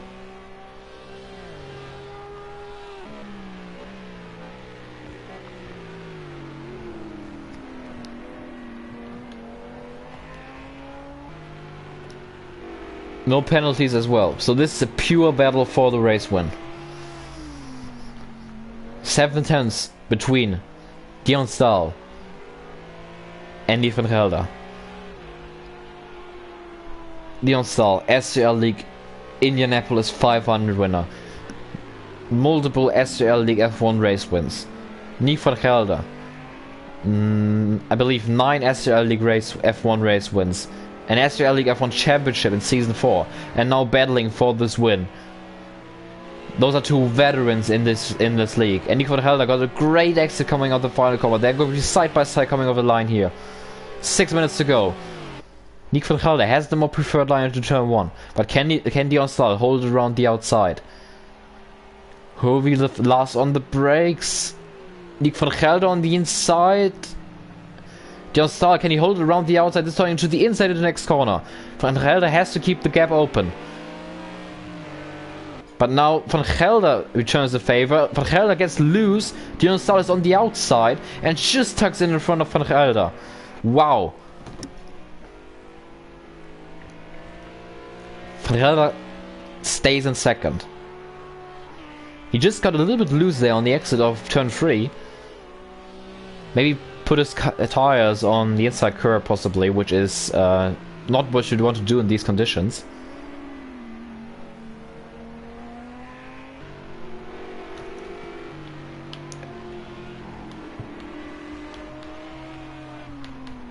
Gonna hop on board with Van Gelder. He's seeing that car in front of him. He knows this is the race win. This could finally end the streak of Nick van Gelder finishing second in these SRL League Project Cars 2 races. Van Gelder cut that corner, Dion Stahl cut that corner a little bit, and Van Gelder is right behind Dion Stahl. Look at how close he is. Bad exit there by Dion Stahl. Van Gelder is looking to the inside for the final corner. This is the exact same thing that happened last lap. And once again those two are going to be side by side at the lap split. Van Gelder on the inside in the Audi. Dion Stahl on the outside in the McLaren. Who will brake later? The McLaren has more straight line speed. Van Gelder is later on the brakes. And it looks like Van Gelder is going to take the lead here at the Indianapolis Motor Speedway. Dion Stahl did not find much grip there on the outside as he found last lap. And now Van Gelder is leading this race, but this is definitely not over. We got 4 minutes left here. Dion Stahl had to cut the corner there. He got a little bit loose there on corner entry. Didn't gain much time though.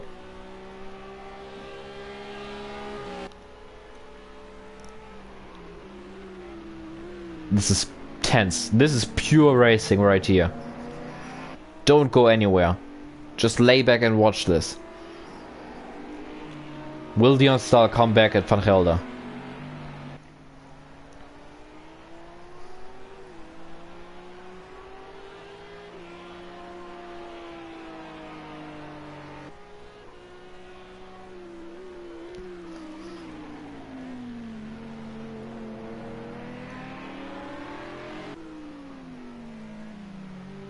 Van Gelder seems to have a bit more confidence on corner exits, which is very, very important in these conditions, as it's very, very slippery.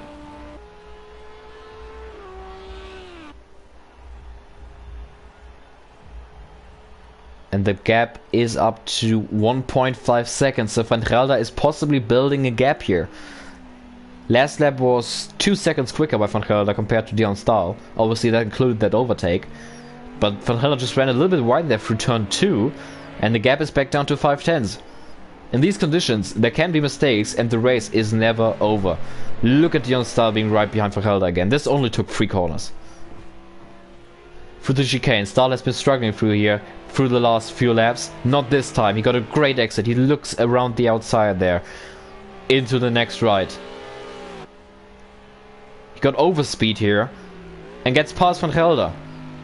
Another lead change, Dion Stahl back into the lead. Can Van Gelder answer? Van Gelder has a little look there, another look around the outside. Can he find any grip? No, he can't. Van Gelder stays behind.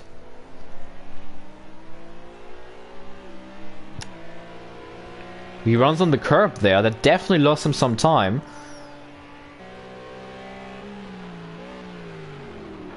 But Van Gelder also seems to be great on the braking.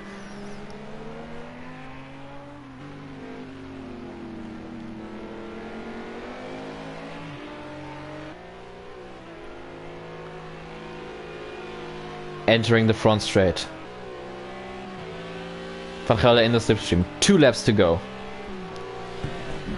Who's going to take this win here at the 1.2 hours of Indianapolis?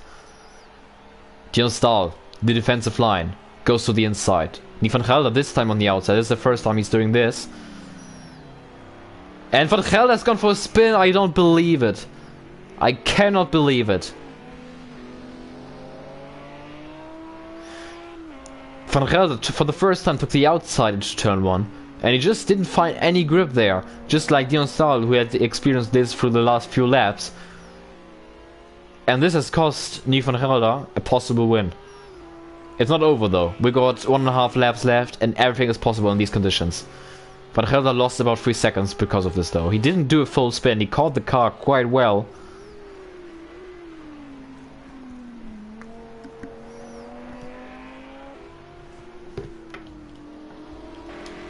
Dion Stahl. He needs to bring this home. He does not want to make any mistakes now.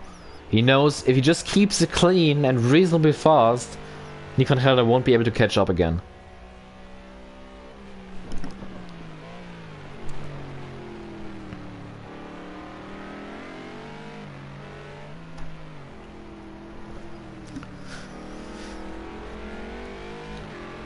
The gap has come down again.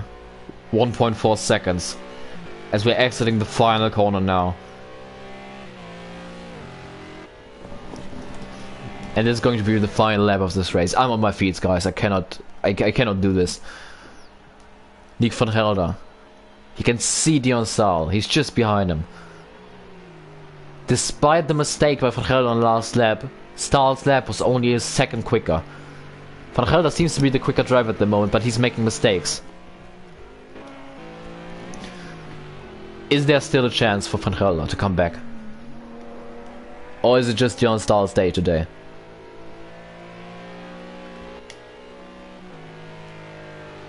This would be the first win for the McLaren team as well this season. His teammate Rhys Marshall in 6th place at the moment. The gap is not coming down. Now it is. Van Gelder just seems to have a great braking zone there. It's down to 0.6 of a second, 0.5 of a second. Oh, this is going to be a great finish, guys. Van Gelder is right there. Van Gelder is there.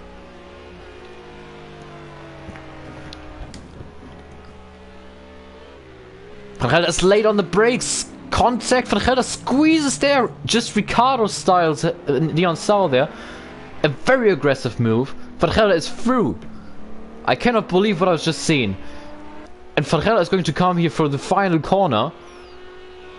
And Nick Van Gelder enters the front straight. And in a tremendous battle against Dion Stahl, Nick Van Gelder is going to take his first ever SRL League Project Cars 2 win.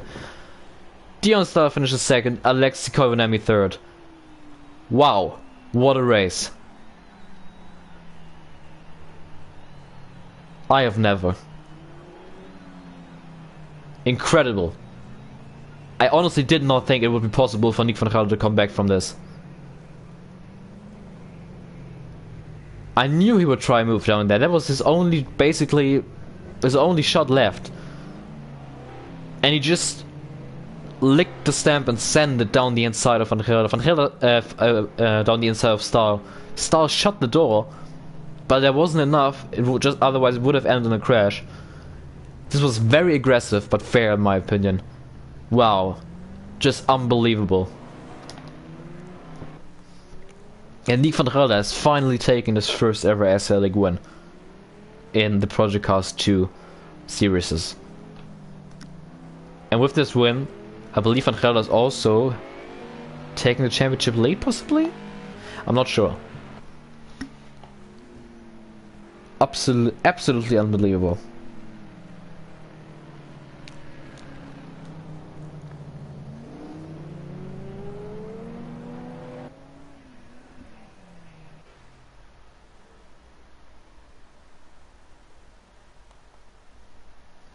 So Nick Van Gelder takes the win at Indianapolis.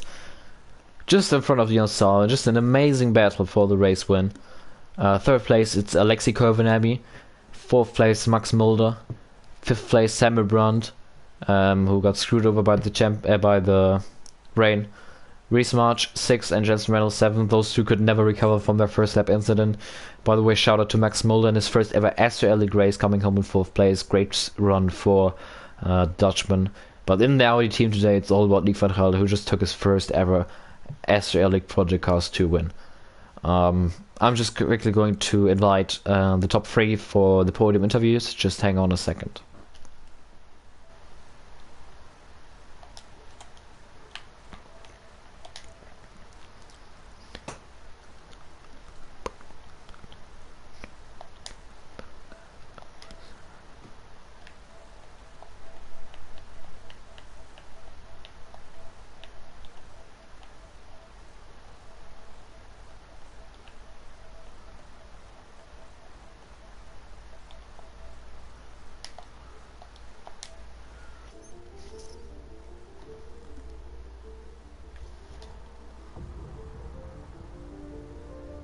So waiting for the top finishers.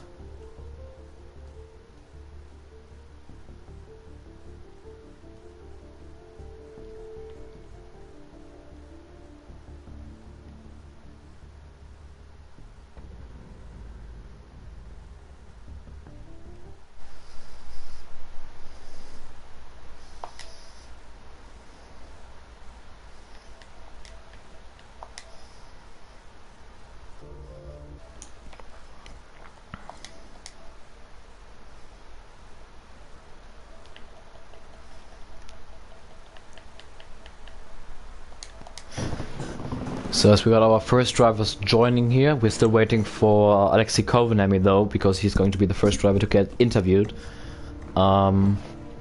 Just hang on another minute and then we will be able to start the podium interviews. Here he is. Alexei Koivunami, third place, another podium finish. Quite solid finish, I'd say. It didn't look like you really had the pace today. Just talk us through the race and yeah, are you disappointed with this finish, or yeah, what's your perspective?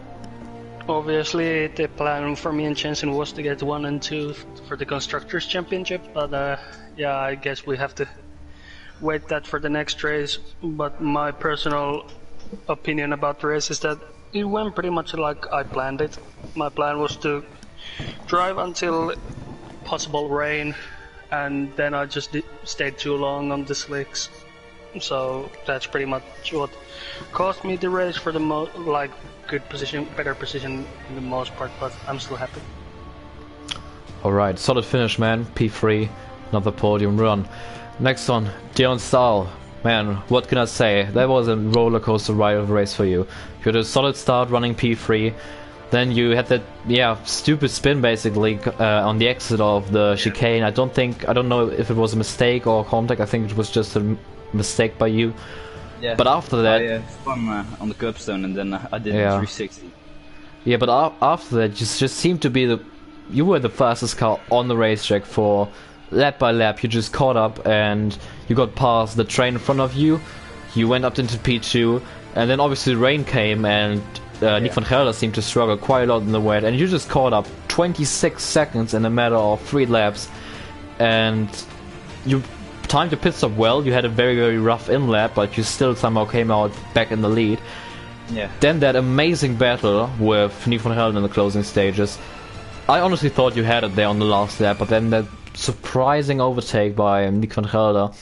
Just talk us through your final lap. Did you expect that overtake by Van Gelder, or do you think you could have shut the door maybe a little bit more there?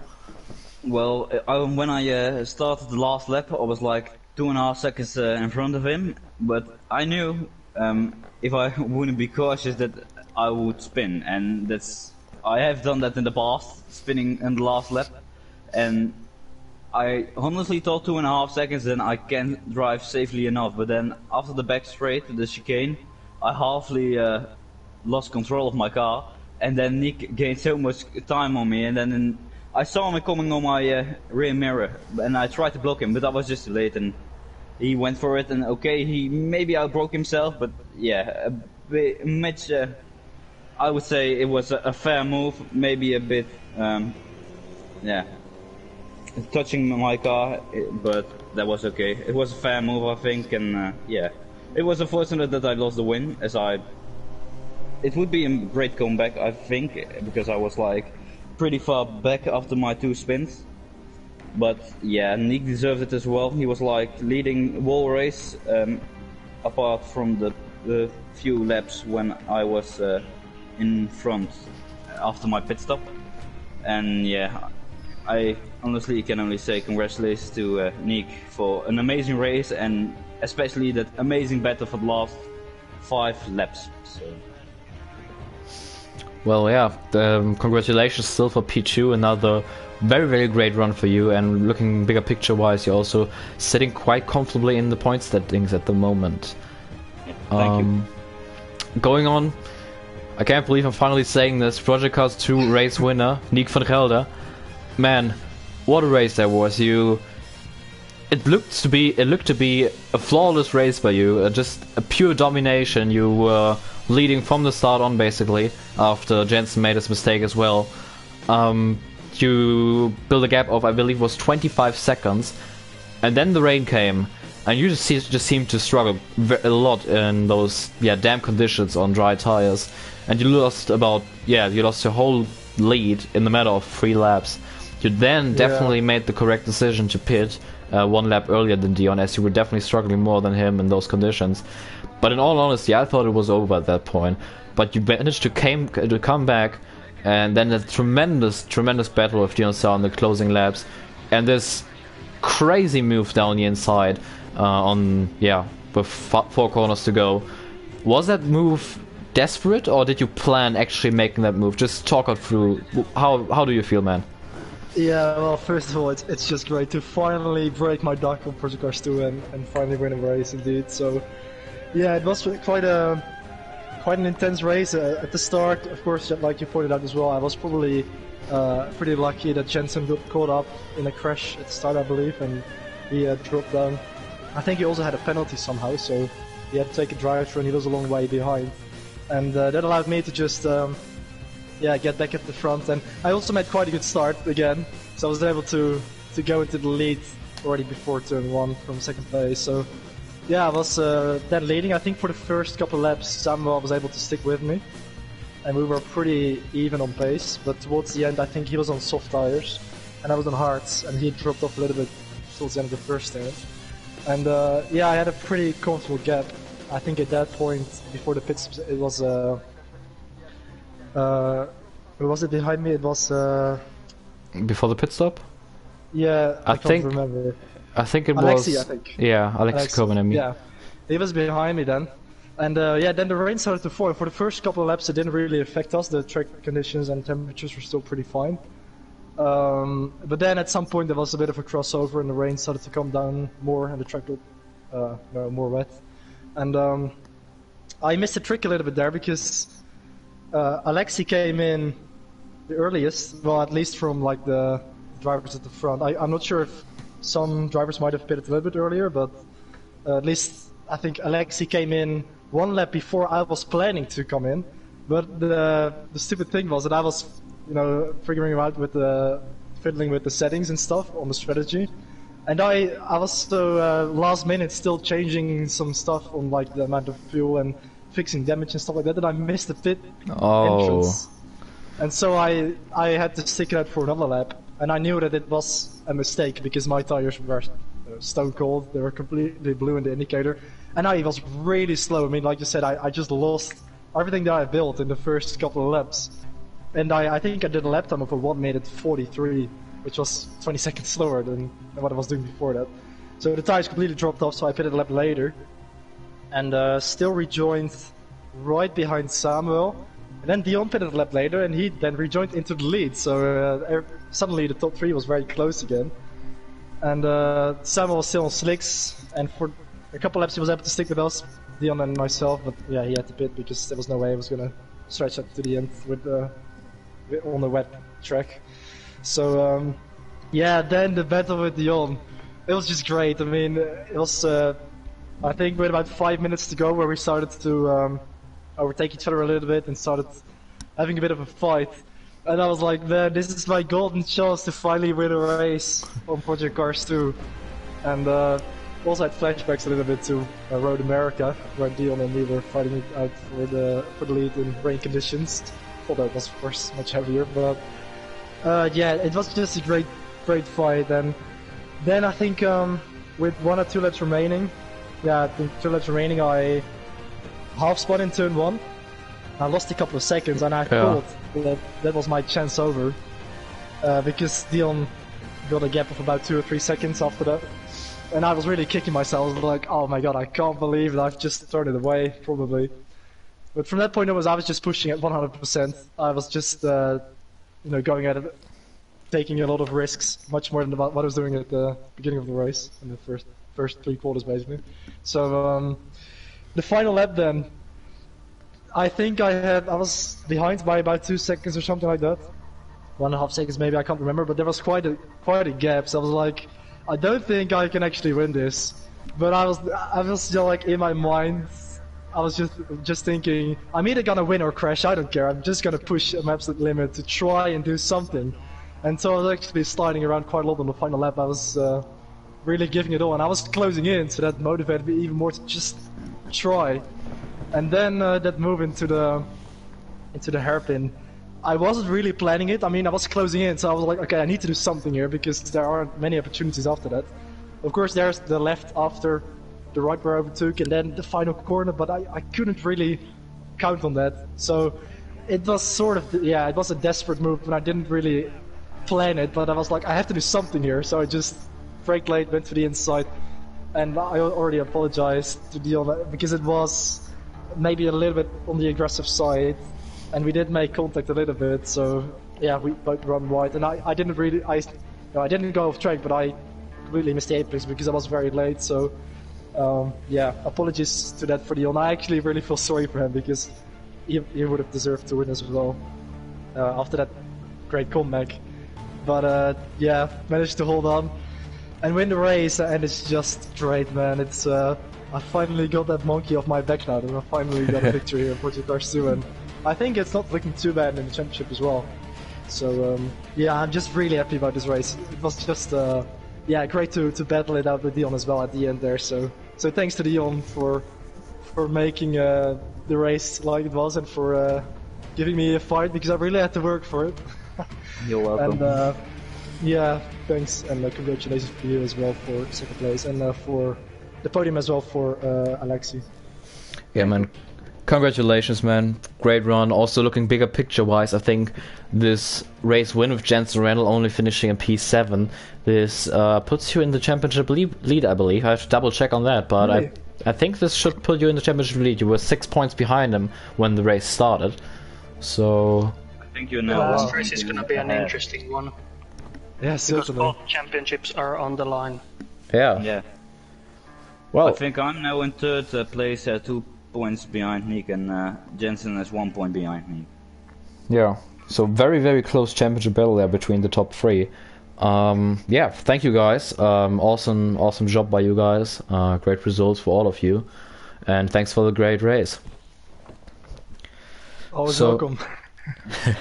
So, thank you guys for watching. Leave a like if you enjoyed this race, which you definitely did, I know that. Subscribe to the SRL League channel to see more SRL League content, as we are getting towards the end in both of our seasons. Next week we'll be back with SRL League F1 racing with the season finale at Brazil, and the week after we are back for the SRL League Indy 500, a very, very prestigious race in this league. Check out the links in the description, Instagram, our official website. Just stay up to date with the SRL League, and all kinds of highlights and standings and etc. Yeah, I've been Sandro, and I'll see you next week for F1 racing. Goodbye.